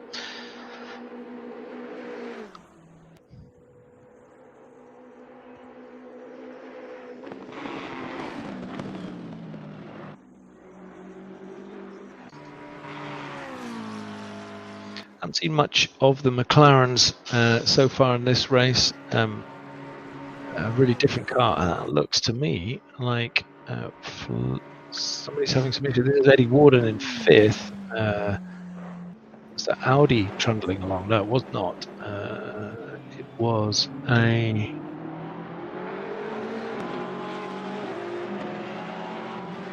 Doesn't matter. Doesn't matter. Called a brain fart. Yeah, let's check this one out. So this is racing for 9th position. Medster holding off Audi. With right behind them George Hitchen as they run up Kemmel Straight. So yeah, some good racing so far. The gap at the front, like you said before, Ignacy Bucek about 7.5 seconds behind our current leader, which is now Matthew Marlowe. So I am assuming in the pit exchange we have lost our previous leader. Well, I'm tracking that car at the moment, and again, this is part of what we're learning here is how whether or not we can rely on the data. But sites are still showing in the pits at 2 minutes 40 and running.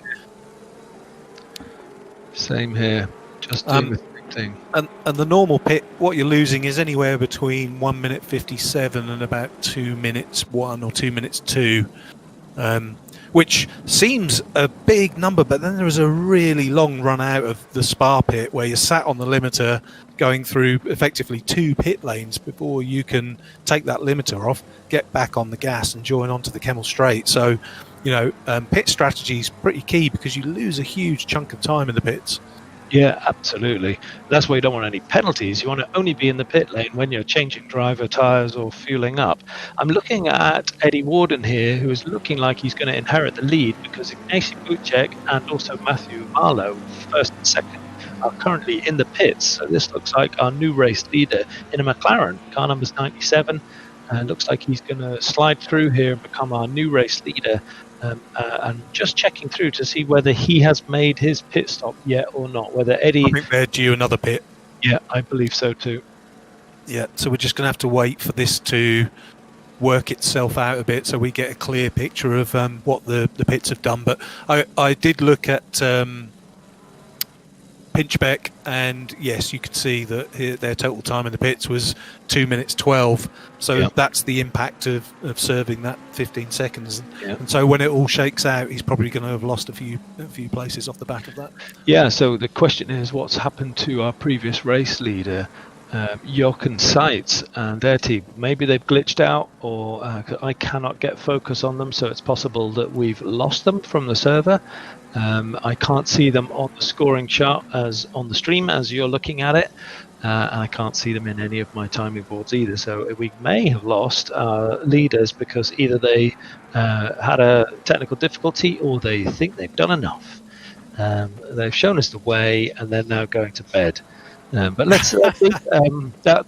That would be a real shame. They look like a really fast team. The two drivers very consistent, as you mentioned before.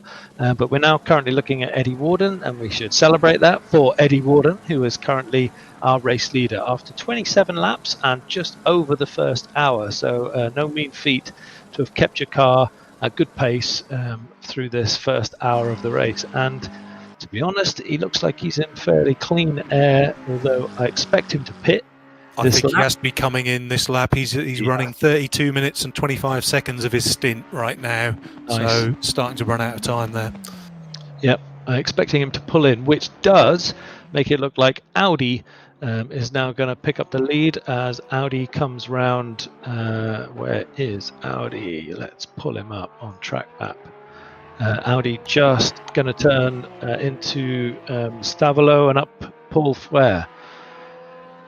So I think our race leader is Elgard in the BMW in the 34 car, but I'm not going to bet money on that. That's just the way I'm reading it at the moment in terms of who's got pits left to do, who's actually just come out of the pits. So RWB Audi definitely not taking his pit so far. So let's just see if he peels off into the lane there. There you go. So there. Now we skip back. I'm checking here into what is currently third position, which is George Hitchen. There you go. So that's also coming into the pit. I think you're right, Dan. This could be a heavily damaged Ferrari. Not sure about that. Could be speculation. As we then track Elgard, who is currently on track in fourth position, as he comes up Paul Frere, having served his second pit. Is that correct? Yes. So I think he is going to drop into P1. So we have got Warden, Audi, and Hitchen in the pits right now. Yeah, haven't we? Yeah. Yep, we do. This is Warden exiting the pits, and this is Audi still serving his pit, with Elgard now going into final chicane at the top of the hill before these Formula One start-finish. No, he's turned down the hill now, heading towards Arusho. Oh, this is interesting. How is this going to pan out? How was Warden doing on his exit? That's a great point. This is Warden. No, there you go. Already long gone. Okay. Yeah, is Elgard. That's not even close. Oh, there's somebody on the pit lane exit there. Interesting, yeah. Just noted that was an AMG. We need to check the timings here to see whether that's one of our cars that we think is in/not in the server here. I'll leave that for a minute. And we've also got Shooter in P8 who's picked up a drive-through for something. That could be our first indication of the cut track warnings. It's all happening here. There's no time to take a breath. I haven't even had a glug of water in the last 10 minutes through that pit stop scenario. That's just something we have to strategize about, right? Well, how do we get a pit stop? Yeah. Right. That's a good point.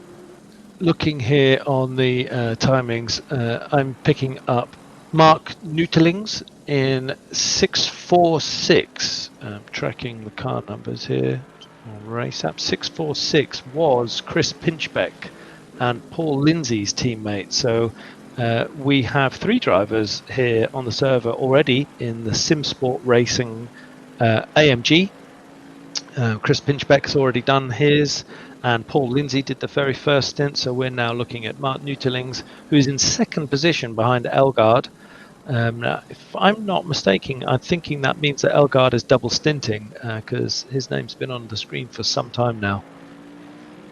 Yeah, I mean that's very possible. After the last time I got burnt, I'm sort of keeping my powder dry to see if that actually is true. All right, tracking through here, we have race leader Elgaard, car number 34, leading Mark Nutelings by, that's not 1 lap, as it says on the stream. It looks like it's countable in seconds. We'll see that as the timing flips through. I've got here Jake Stang in... okay, so this is in the McLaren that was previously holding first place, just briefly. So that's Jake Stang in third place, yes. Olwen running in fourth now. And we have Gautam Srinivasan running in fifth. In sixth, we have Phil Varley. That's Phil back in the steering wheel after having done his first stint at the front end of this track. So it'll be interesting to see if he can put in some of his previous lap times, because he's probably only 20 or so seconds in the next 47 minutes away from being on the podium if he can keep it. We have Scott Free in 7th and in 8th place, running a pretty spectacular livery, which I want to get a bit closer to. So I was head down in the data there. Who were you talking about in terms of worth taking a look at? Was that Varley? Yeah, and Phil Varley's back in for his second stint after having handed over control for the last 35 minutes, and he's currently running in 6th. But given that he was in the front row, I think, or second row of quali, non-quali here, and looked very pacey in those first laps, I'm interested to see how he gets on. But that, for me, is livery of the evening for the Aston. Wow, what an amazing car. Great job. It's like a BMW art car, but on yeah, that's the one. Just tracking behind Andre Mol there is Charger, who's picked up the Audi. Audi, that's a bad thing to say, isn't it? Picked up the Mercedes, and he's now running in 9th position. Just ahead of Darius Andre. If you remember, Darius was one of our race leaders for a short period of time earlier, at least in the top 3. So just checking through here, that's your top 10 as we close in 46 minutes left of the race. Wow, now imagine trying to do that for 12 hours straight. Yeah, exactly. I melted by that point. Interesting, I did take a look at Phil Varley and Audi's team. Wow, have they got the pit stops nailed? So 1 minute 55 for the first pit stop, where you're looking at about an average of 2 minutes as we look across the board. 1 minute 57 for the second stop. So they've clearly been practicing. Yeah, indeed. So this is an opportunity to try something. So Martin Peterman is waiting to drop into the rooms here, so I'll just drag him into the commentary booth and we'll maybe hear a little bit more about the race from one of the drivers out there. Martin Peterman, welcome to the comms booth. Martin, how's your race going so far? Oh, I think it went well. Could have been worse. Could have been worse. You mean you could have hit the wall on the first or second corner, but where's your team? Tell us a little about who your team is so that I can check them on the scores here. Yeah, we're from Zero Force Racing. At the moment, we're in P11. We got a little bit hit unlucky in the first stint of Stefan, and got back to, I think, 16 or 17. And I drove the second stint. Time was okay, I think. Middle 220s, and yeah, we managed to climb up to P11, but still hard to find a good racing line on ACC. But as you know, I'm usually only driving race room and Yeah, I know you very well, Martin. I commentated on a series where you basically just led every single race. So surprising to see you currently running in 11th. And that makes me feel a little bit happier. I shouldn't feel happy, but the team looks like it's pretty good. How have you prepared for the race and how is that BMW? Honestly, I didn't like the BMW at first. I wanted to drive the Ferrari, but my teammates said no, we drive the BMW better. And yeah, it was not much of preparation. One of my teammates said, hey, we need another driver. Bought the game for me, and I think I have now 12 hours or 13 hours on ACC. Wow. Is that all you have in total? Yeah, I got the game, I think, 8 days ago or so. Wow. That's embarrassing. Now I can't gloat at all, you know. Now I feel terrible. I wanted to ask about your pit stops because I noticed you lost about 15 seconds in the first pit stop and maybe around 5 seconds in the second. Was that damage, penalties, or just technical issues? Yeah, it was because of the damage. As I said, in the first stint, Stefan got hit from behind, and I think he got 13 seconds repair. And on my third lap in my stint, I was a little bit too fast in Blanchiment, hit the inside curb, the car bounced a little bit, and I just hit slightly the wall on the left. That was an 8-second repair as well. So it might be faster not to keep the maximum out of the car, because in relation to a stint length, it would add up. I think that probably would have put you in P8 somewhere around there without that. So I think that's a good point you've made there, is that trying to keep it steady rather than pushing the limit. Easier said than done, though, right? Yeah, of course. Especially with the, it's hard. Yeah, as I'm not very used to this simulation, it's hard to find the right line and react to the weather circumstances, as race room does not have changing weather and so on, and you do not need to look after tire pressures and so on, and it's hard to find all pit windows and everything else. Yeah, it's by the way, it's great that both of you have been able to race. I'm just watching. Oh wow! Just watching on the stream here. You're putting Charger under a lot of pressure here, as Ronnie. I think he may just take this up the straight. Let me just put us onto helicam so that we can see. Yeah, there you go. You're through. You've made a place while you've been online. Have you got your other guys on? Is Dirk Gretschel around? Yeah. Dirk is driving will drive the last stint. Okay, does Dirk play on ACC? Because he's very quick on R3 as well. Yeah, I think so. I think Dirk is playing for about half a year. Okay, all right. Well, we have a very strong German team by the look of it, and looking forward to seeing how you get on in the race. What's the prep going to be like between now and next week? You're going to have to get from 12 hours of ACC time to probably 20, aren't you, to feel comfortable? Yeah, of course, going to feel comfortable is one thing, and I think the setup is pretty okay now. It's very sticky at these conditions, and yeah, I should definitely work on average pace, and we will try to improve our hot stint time, I did I think 2:18 and a bit today. Yeah. So how many seconds can you improve on that? And you might need to, maybe that's the secret, you should keep that quiet. I usually race to win, so Yeah. I want to improve at least 2 seconds. 2 seconds, right. Wow. He's thrown the gauntlet down, hasn't he? Well, I'm going to write that down and see how we get on next week. So, yeah, you've got a week ahead of you. It's going to be a busy week and a sweaty week on your setup at home, making sure you get as many hours in as well. Really appreciate you jumping in and giving us an update. Yeah, thanks. That was cool. Okay, so have a good time, guys, and good evening. Yeah. Good luck with the rest of the race. Good luck, man. Thanks very much. Cheers, bye. Cheers. So I've been taking a look at P3 and P4. They're really hammer and tongs right now. I was just looking at the gaps, tracking from about 3 laps ago, 5 seconds to half a second. Okay. So this is the battle between Olwyn and Jake Stang. Is that what you're referring to? Yeah. Yes. Perfect. Always good to get perspective from somebody who's actually driving. It takes a lot of preparation, but it's somewhat annoying when somebody says they've only done 12 or 13 hours in the sim, and knowing how many hours I've burnt in it, I probably couldn't keep up with him either.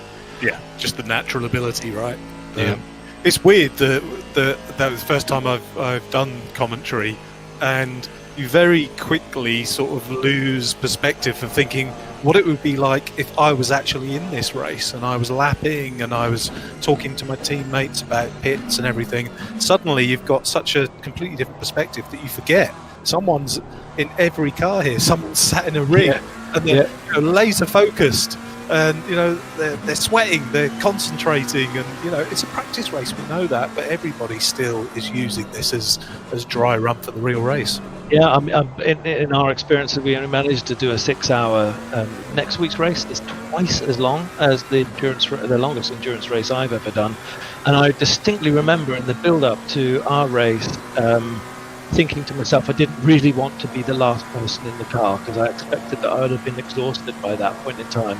You do a stint for an hour 10, 15 minutes, get out of your rig, you're hot as anything. You're tired, just so tired from the level of concentration, and then your buddy gets in the car, and the first thing that goes through my mind is, I'll be doing that again in an hour. What do I do for the next hour? Do I coach him? Do I go and check everything's all right in the house? I just need to relax. And that's, like you said, that's one thing that we forget, is that this is going to be a lot of graft for a lot of people, and I think we'll be telling quite a lot of different stories through the session next week. Looking forward to it already. Oh, absolutely. And you think, these 3 driver teams, that's 4 hours each they're putting in, and as you say, that's over a 12-hour period, and maybe some people have got better strategies than others. But I found it really hard to switch off because I felt so involved. So actually just walk away and go and grab some fresh air is quite a challenge, because you want to be there with your teammates. Yep, that's absolutely right. And they do need your help. I mean, there's plenty of times when you're sat in the car and you're thinking, I'm having a dreadful session, or that was a really bad lap, and another really bad lap. And it takes a couple of words from your buddy just to tell you, relax, calm down, you're putting in good sessions, good laps. It's like a constant coaching thing, because it's so exhausting to keep up the pace. I've just noticed as well, by the way, Darius Andre has got a drive through. So Darius in 9th position, the car you can see in the mirror, I believe here, this is Darius. So he's picked up a drive through, and he was one of our front runners earlier on in the race, currently running in 9th. So interesting, different race going on here. There's going to be cut tracks again. I mean, I'm only basing that on not seeing any incident verdicts for these cars. Yeah. So picking up a drive-through, if that was a result of an incident, I think we would actually see something. So I'm making the assumption, unless there's a way we can find of finding that data about cut tracks, and I don't think there is, then I think that's a reasonable assumption right now. Yeah, absolutely right.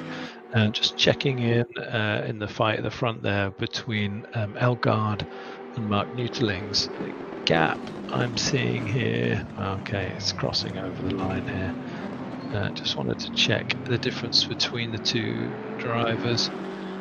It looks to me like Elgaard is pulling away here, judging by the last 2 or 3 laps. So Elgaard now looking reasonably comfortable leader, and unfortunately for our glamorous RWB Charger, he's picked up a stop-go for 30 seconds. That's brutal on this circuit.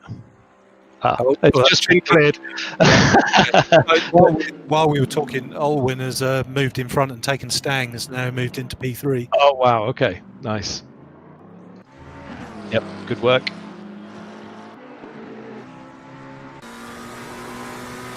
Maybe I will take a little bit more time before the race itself to see if I can get my head around the replay, because the last time I tried to use it and focus on a car, I only saw that car on the track with no other cars around it at all.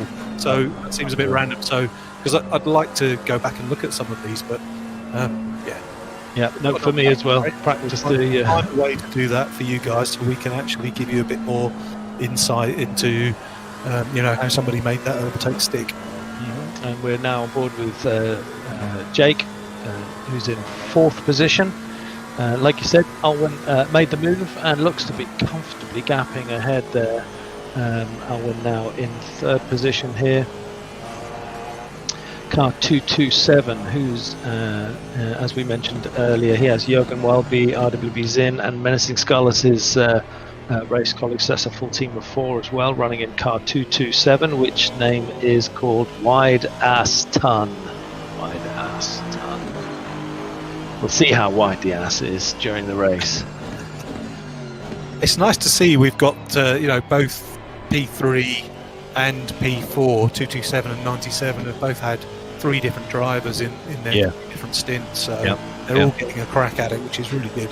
Yeah, and actually getting their chance to work out really what it's like doing a proper pit switch over. And yeah, I thoroughly enjoyed it. It's just great when the countdown happens and you get your turn behind the steering wheel and you concentrate like hell.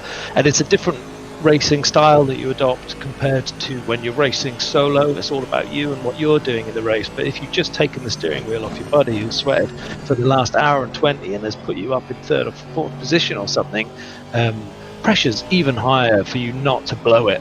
And that actually adds a really... But conversely, you don't go crazy nuts, because it's an endurance race. So much can happen over that 12 hours next weekend that actually part of your brain is reserving your highest efforts for when you think you need to race for position, and that's probably going to really heat up in the last hour, 2 hours of the race, because that's when everything is really on the line. You can be 30 or 40 seconds behind a car in front of you at this point in time, but with 10 hours ahead of you, there's so many things that can happen. Car damage, incidents, off tracks, technical problems. It really creates a different kind of dynamic for what it's like being a driver. Yeah, absolutely. I've got some comments on there, but I'm seeing a really close fight between P7 and P8. Scott Free and Darius. Yeah, nice.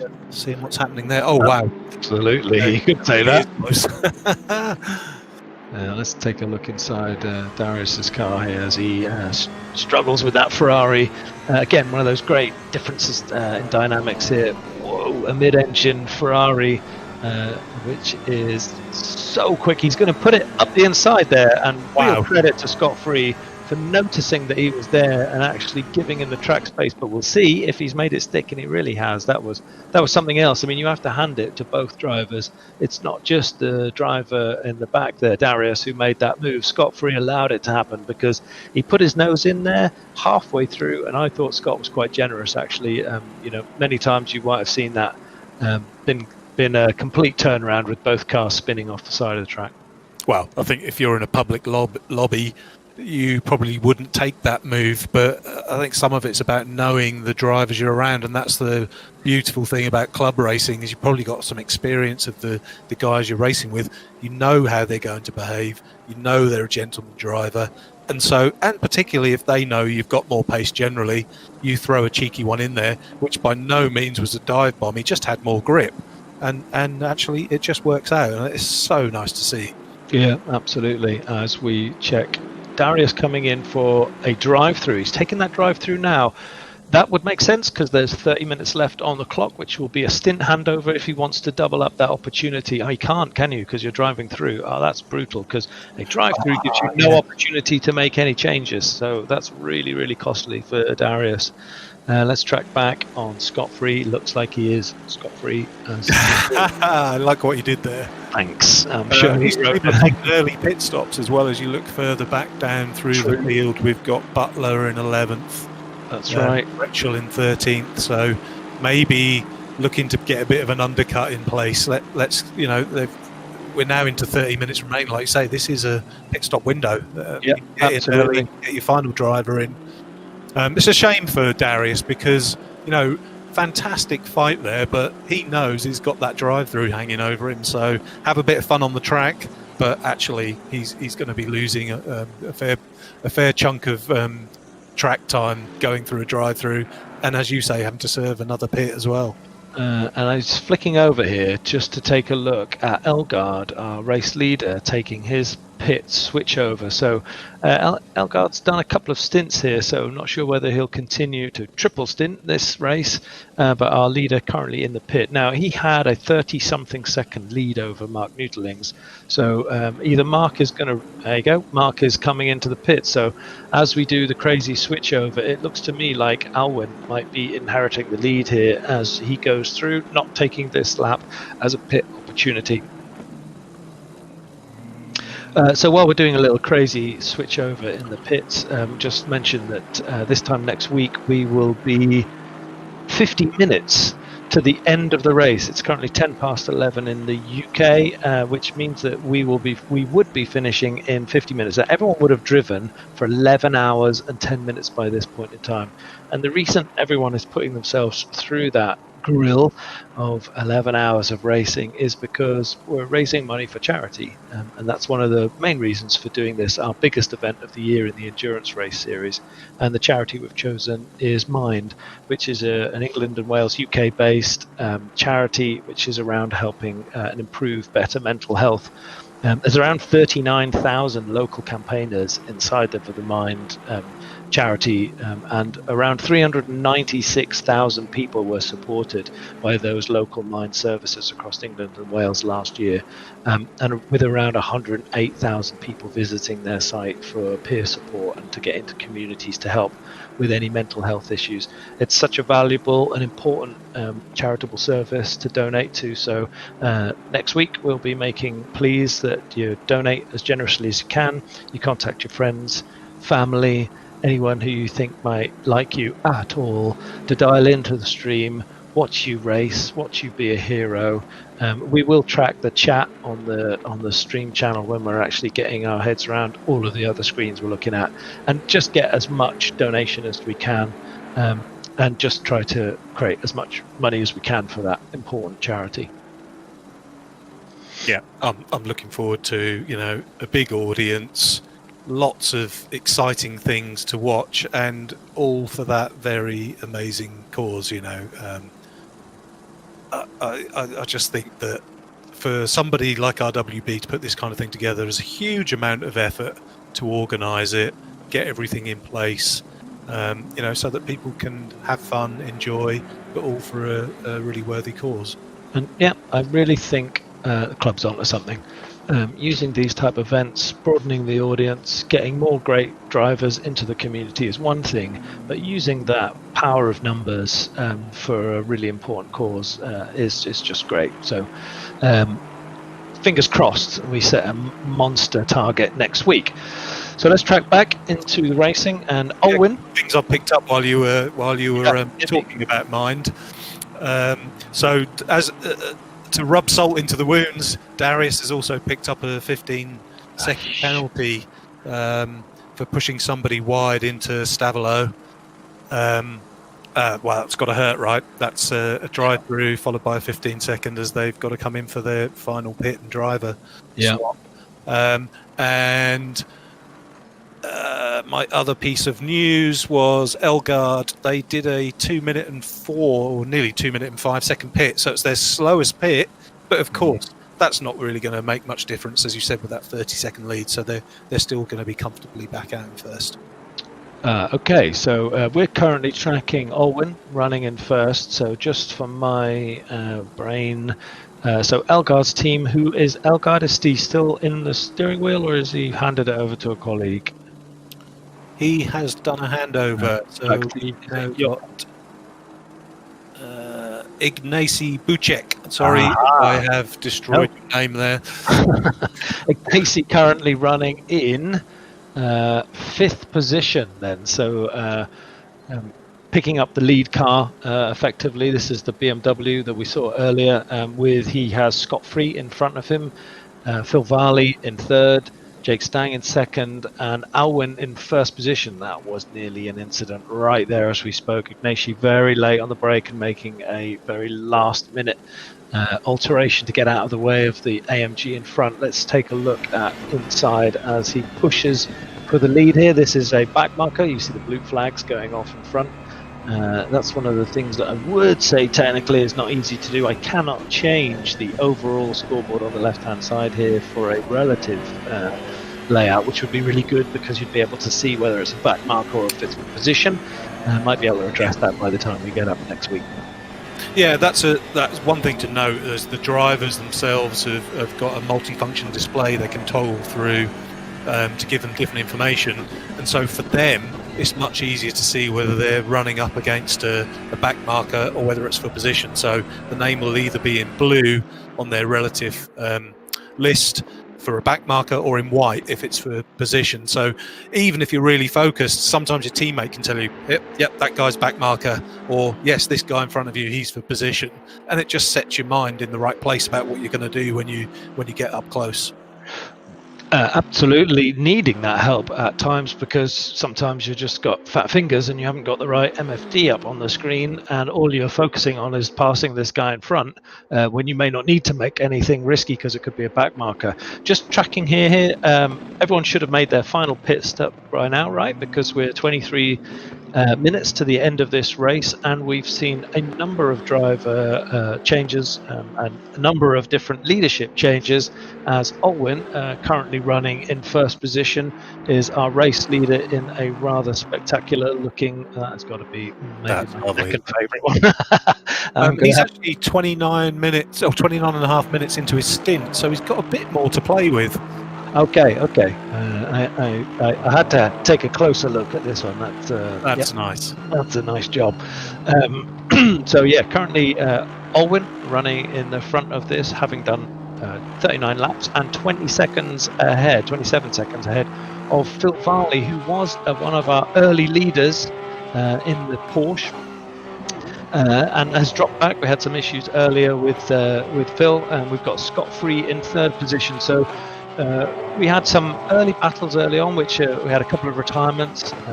James was making his way through the track very quickly, and also we were visited earlier in the booth here by Martin, who joined us and told us a little bit about his team. So Dirk, one of his racing colleagues, Dirk Gretschel, is currently running in 12th, a fair way off the back here, as you can see in that huge looking BMW. So it's been really interesting. Jochen Seitz was also a one-time leader as well. That car's now not featuring on my scoreboards anywhere, so maybe that was also an issue, car 222. So a number of retirements, but also quite a lot of switching over of drivers and a number of penalties. And if you're going to make penalties, you're going to do drive-throughs and stop-go penalties, this is the weekend to do it, not next weekend. True, although, you know, there's part of me that says mentally as a team, if something like that happens in a 12-hour race, then you just have to say to yourself, we'll shrug that off, we'll just keep our heads down, let's not do that again. And actually, we could minimise that across 12 hours. In a 2-hour race, it's really going to hurt you. Yeah, exactly right.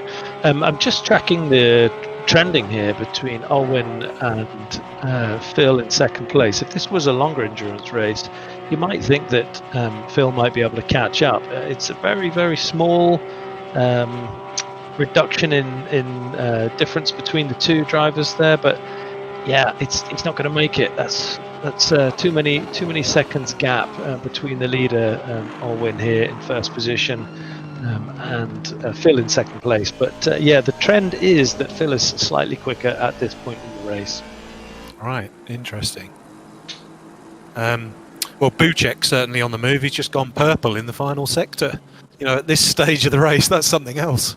All right, so he's light on fuel, very fired up to get some great laps in here. But what's the gap between Ignacy? He's 29 seconds off the back here. So again, this is a driver who's in clean air, I'd say.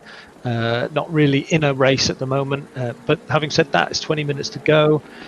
He's got Scott Free behind him, who is just doing his pit. So Scott is going to back away from that position in fourth position, and we're just going to run through here to see who is currently next. Looking to me like it's Adam Azailovic, who has taken over in car 646, making it into fourth position and looking pretty tidy on that. 646, that's great to see. He is the fourth driver in the SimSports Racing AMG, alongside Chris Pinchbeck, Martin Newtolins and Paul Lindsay, who have all been in the car tonight. So actually, when you think about that, that's four drivers having done a stint each in this race. They're currently running fourth. I think that's as good a test as you could get.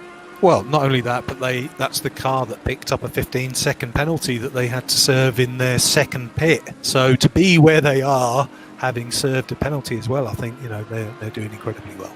Yeah, I think when you go back as a team and you think and you study your own performance, because I know they'll probably take a look at what they were doing and how they got on in the race. They'll rectify any of the issues they had during the race, and probably spend a little bit more time practicing some longer stint lengths together in the week between then. I think this is going to be a really interesting team. So yeah, keeping my eyes out on that team there as well. SimSport Racing.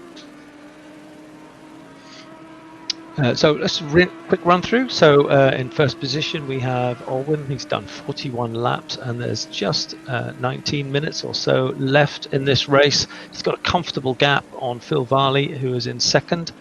And then we have Ignacy Buchek in third, with Adam Azailovic in fourth. Ian Mackey is in fifth, and we have Vaida Bellur in sixth. Jody Barraclough in the spectacular AMG paint job in seventh. Scott Free is in eighth, and Darius Andre having a tough race, a fast team clearly, but really struggling in some parts of this race, followed very closely by Medster, who has double stinted at least, I would say.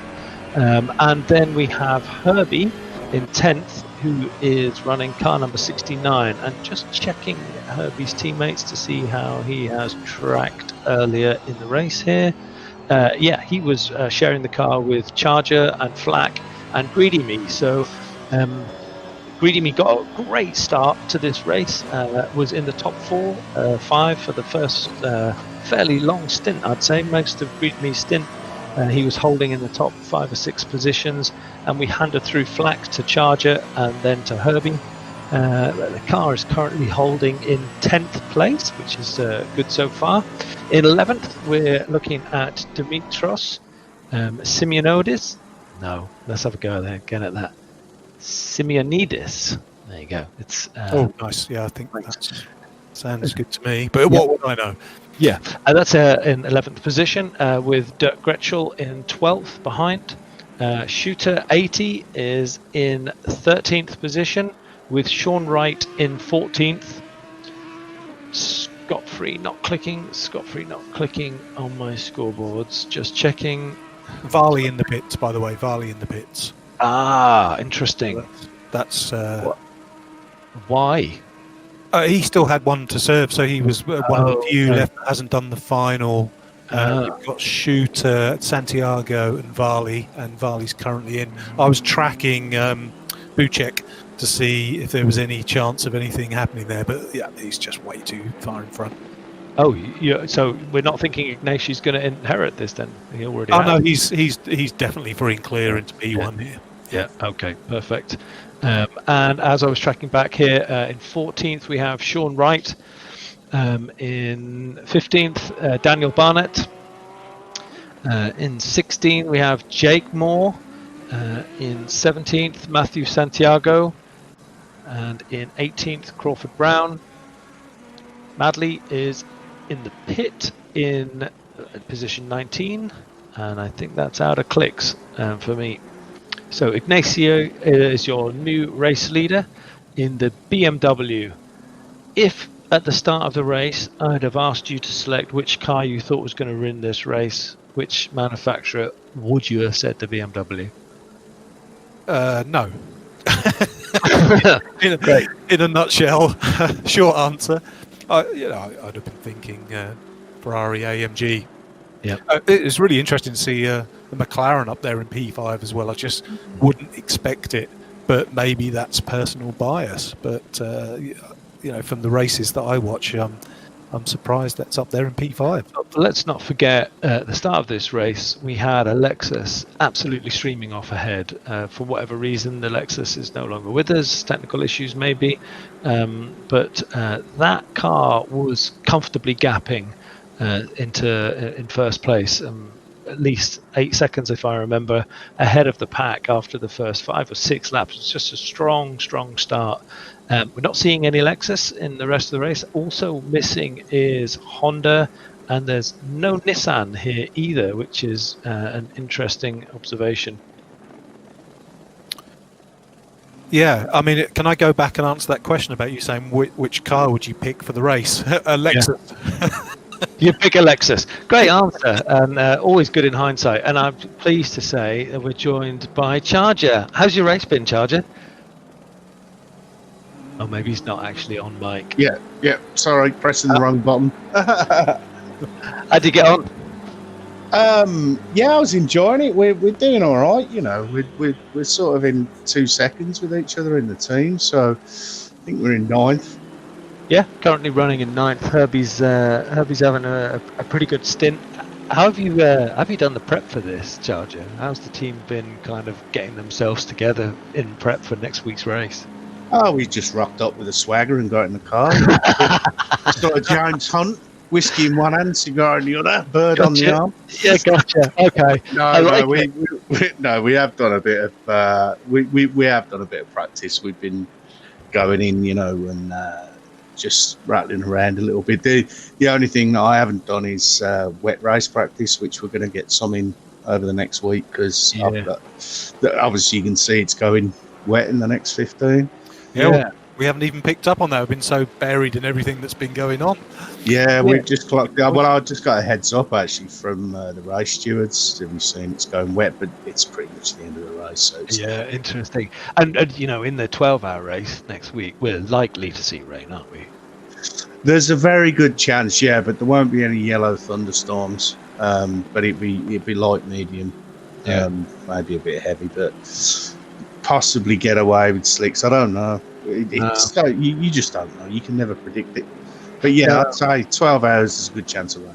And it's on 2 times speed as well, so we'll effectively race the 24-hour day in 12 hours. Yeah, okay, so we'll get a lot of night racing as well. It's been fascinating watching the cars go around with some minor technical issues, but we've managed to get over them. But how are you finding the AMG? We were just saying we both quite fancy that car for this circuit. It's not my usual. I usually drive the Lexus, but yeah, I'm getting used to it. It's the tune. Greedy's put a nice tune on it that's nice and stable. All right, we're not the quickest, but we're aiming for consistency and no track cuts and drive-throughs and penalties. So if we can do that, I think Flax just worked out. If you get an SG30 over the whole 12-hour race, it's about the equivalent to 0.3 seconds a lap. Interesting. Right. So, it's like we were talking about Eau Rouge, about the lift up Eau Rouge. You can go flat, but you might nail it 9 times out of 10. Only takes you 4 times to get a cut. So... yeah, and it's like we were saying earlier, the cut is put on the car, not on the driver, right? So exactly, you get more chance for 12 hours, and that's not many over 12 hours because you'll be tired on your second, third stint. I think you're doing well if you don't pick up a penalty in 12 hours. Actually, you were talking about Eau Rouge. I was just watching Vercamen go through there in the Ferrari. What looks like full chat, and the car just wobbles and bounces around so much. You think, you must be hanging on for dear life at that point. It's so difficult, especially when you've got a car. I think just before the end of my stint, I had a car up the right-hand side of me, and I had to lift because I would have extended as I came up to the top. So if I hadn't have lifted, I would have hit him. You can't really get two up there. And it's those sort of moments you think, is it worth it? Yeah, exactly. Suck your balls in for a minute. You think this isn't too. Don't change the mentality. This isn't a 2-hour race. This is what you're going to be doing for 12 hours. So there's no point in going for a 2-hour sprint. Think of it as a 12-hour. That's what I really like about the endurance thing. It actually creates something slightly different in your head, doesn't it? You're not chasing those ridiculous fast laps every lap because you're going to be doing 100 laps. So So in your head, it's kind of like you pace yourself a bit more. If the chance is wide open, take it. If the chance is only 50% there, hedge your bets maybe and not always take it, Well, I mean, you say you're going to be doing 100. I mean, this is 2 hours, 6. It's actually 300 laps. It's going to be 300, isn't it? Yeah, it's about 300 laps. So it's not to think about that, right? 300. No. So you've got 50 cars to race against. You can share with everyone. What's your target? Where do we aim to come? Yeah. Above average. So no, seriously. I mean, tonight's performance there was 20 cars. We're at the 10. Yeah. So if we can achieve 25 or above, we're happy. Yeah. We're not going to you for a P20 or a P in the top 20. I think that aim big. We're going for the long race, so we're not going to try and win it on the first few laps. And just for everyone else's benefit, because we haven't mentioned this at all, we've got a couple of kind of VIP influencer racers joining. We even have a team with a couple of legitimate GT3 drivers, if I'm right, joining us next week. Yeah, we've got a couple of ring taxi drivers that you can take you round the ring and scare the pants off you. Wilhelm, Weirich, and Oskar Sandberg. So if anyone wants to go to the ring taxi, go now because they're donating every lap. They're donating €5 from every lap they do to the charity. So get yourself to the notoriously. Get yourself in a ring taxi. I'd love to. Have you ever done I'm a terrible passenger. No, I haven't, and I've always wanted. But I'd want to do it myself because I'm a terrible. I would cry like a girl if they took me around. Yeah, so, I must admit, I'm the same bag as you. It's one of those ones that's on a checklist, but I'm never. I just don't fancy being. Well, somebody else is in control. It could all go pear-shaped. Whereas I'm a very average, so at least if it goes wrong, it's my fault. Oh, here the rain has arrived. The rain. We've had a change of position while we've been talking as well. Bella took Zin for P4. Looks like he's pushing on P3 now. So he's got a march on. He has, hasn't he? You're right about the rain as well. You can see it coming through here. Really looking forward to it. We've got 7 minutes left of this race. It's been a great story already. Just driver swapping. We had a couple of retirements from pretty fast cars, which was a shame because we saw a lot of potential in them. I don't think in 7 minutes the circuit's going to do anything to change anyone's strategy. No, I think everyone's going to stay on slicks. It's light rain anyway, so I don't know. We're not going to pit. No. So did you have all of your team? Yeah, you did, didn't you? All four of us turned up there. We will for all the practice, the more, to be honest, the more teamwork you do, the better you're going to do. Yeah. So have you done, I mean, Dan and I were talking, we had one of the endurance races earlier in the season. Every time you sit behind the wheel, you spend about 30 or 40 minutes in the car, and then I tend to start slagging myself off and going, I'm going slower. And Dan turned into life coach, during that moment and started saying, no, lap times are good, and then you feel better about yourself. Are you doing that as a team? Are you actually or are you just basically taking the mick out of each other the whole time? Both. We're trying. So some of us can drive and talk, some of us can't. I'm one. I can drive and talk. I don't have a problem with it. But I did lose concentration a couple of times, especially after I got tapped up the rear. It sort of put me off my my stride. But yeah, we're they're giving encouragement, good lap, giving spotters. We've got one of the guys is in the car behind, so they're giving us so they're watching whoever's behind and going, okay, he's going in half second a lap and he's coming up on you, on the left, on the right, and it's really helpful because I didn't see the guy that hit me. And they were going, he's gone for it. And as soon as I heard he's gone for it, he'd already hit me. So that's interesting though, because the car behind you could be 6 or 7 seconds behind you, but they can be tracking him and giving you information about his pace and everything. That's really so they just get it knocked out. He's going second, he's going 2 seconds. So it works really well, and it does give you encouragement as well when you're in a team like that because. They're going good stint. I felt like I was doing crap. I actually said I feel like I need a bumper sticker on the back of the car saying "How's my driving?" Because you're being watched. So here, call this number. The great thing about the way we've set it up is if it's 50 cars and around about 4 drivers per car. I know it's not full, but every single team is going to have 1 or 2 pairs of eyes watching the track while the other one takes a rest. So the whole thing is, I really think it's fantastic the way that it's set up to be such a team event. Rather, these are drivers you probably race in against every week in RWB. So it's great to have them as your teammate because you probably watched them and thought they're quick. I fancy them on my team. I think it's sometimes. Yeah, I mean, you could easily make a dream team, but I also think it's people that you gel with. That makes a really big difference. You can race with someone that's really quick, but you might not be gelling with them, because they're on a different level. We're all on a similar level, and we're all very relaxed about it. It's all very relaxed. We're not doing it for the glory. We're doing it for the charity, and we're doing it for the fun of it. So, are you saying, Charger, you don't have any spreadsheets about lap time or fuel or anything like that? No. We have someone that does have strategies. Yeah, I'm not sure how many we've got, but I think there was a 30 number banded around earlier. So, yeah, we've got a few strategies, but all I get is pick this number. So I'm just a driver. They tell me what to do, and I get in the car and go. Yeah, got it.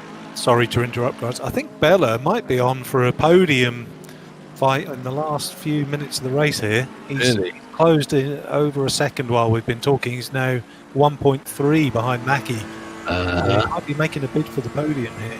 I like it. Fancies it. And we've gone inside the car to see if he can track, like we were just talking with Charger there about that.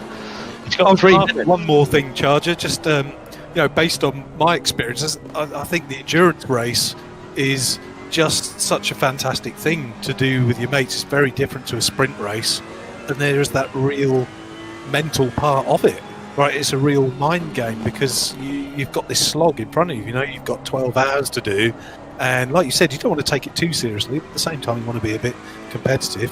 How do you find that, like that, how it works with the team and how it's different to doing like an hour-long race?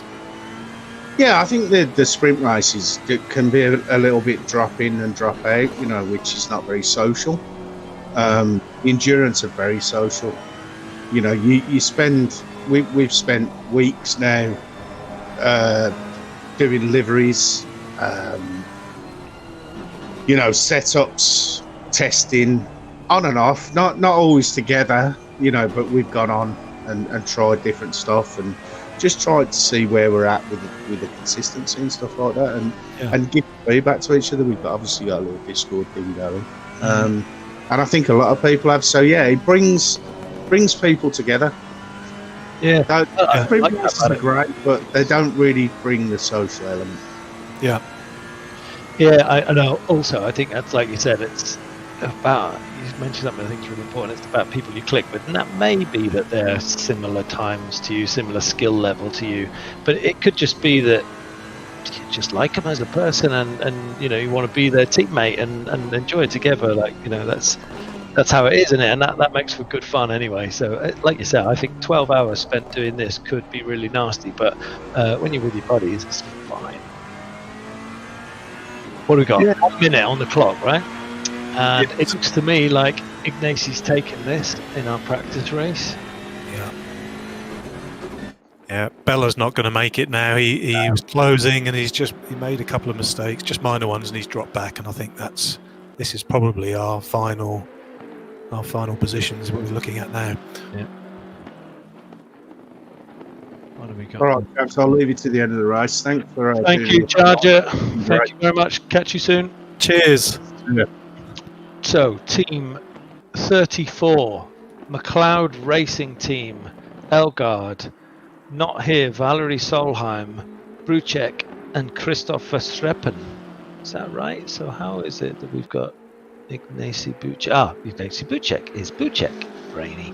So 2 drivers out of this team showed for tonight's practice race. So we still have 2 mystery drivers, although I recognise the name Valerie Solheim as a fast driver.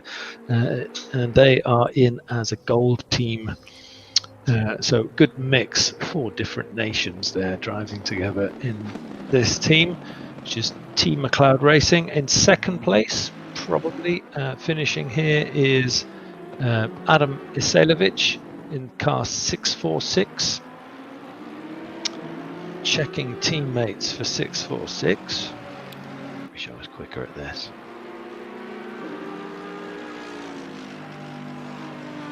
I was just going to say, while you're looking at that, I think what these guys did right, and I'm looking through it, they've got good consistency and they've got pace. 2 18s, 2 19s, 2 20s, and all 3 pit stops that they did were, there or thereabouts around the 2-minute mark. Well, in fact, one of them may take the prize for fastest pit stop at 1 minute 54.8.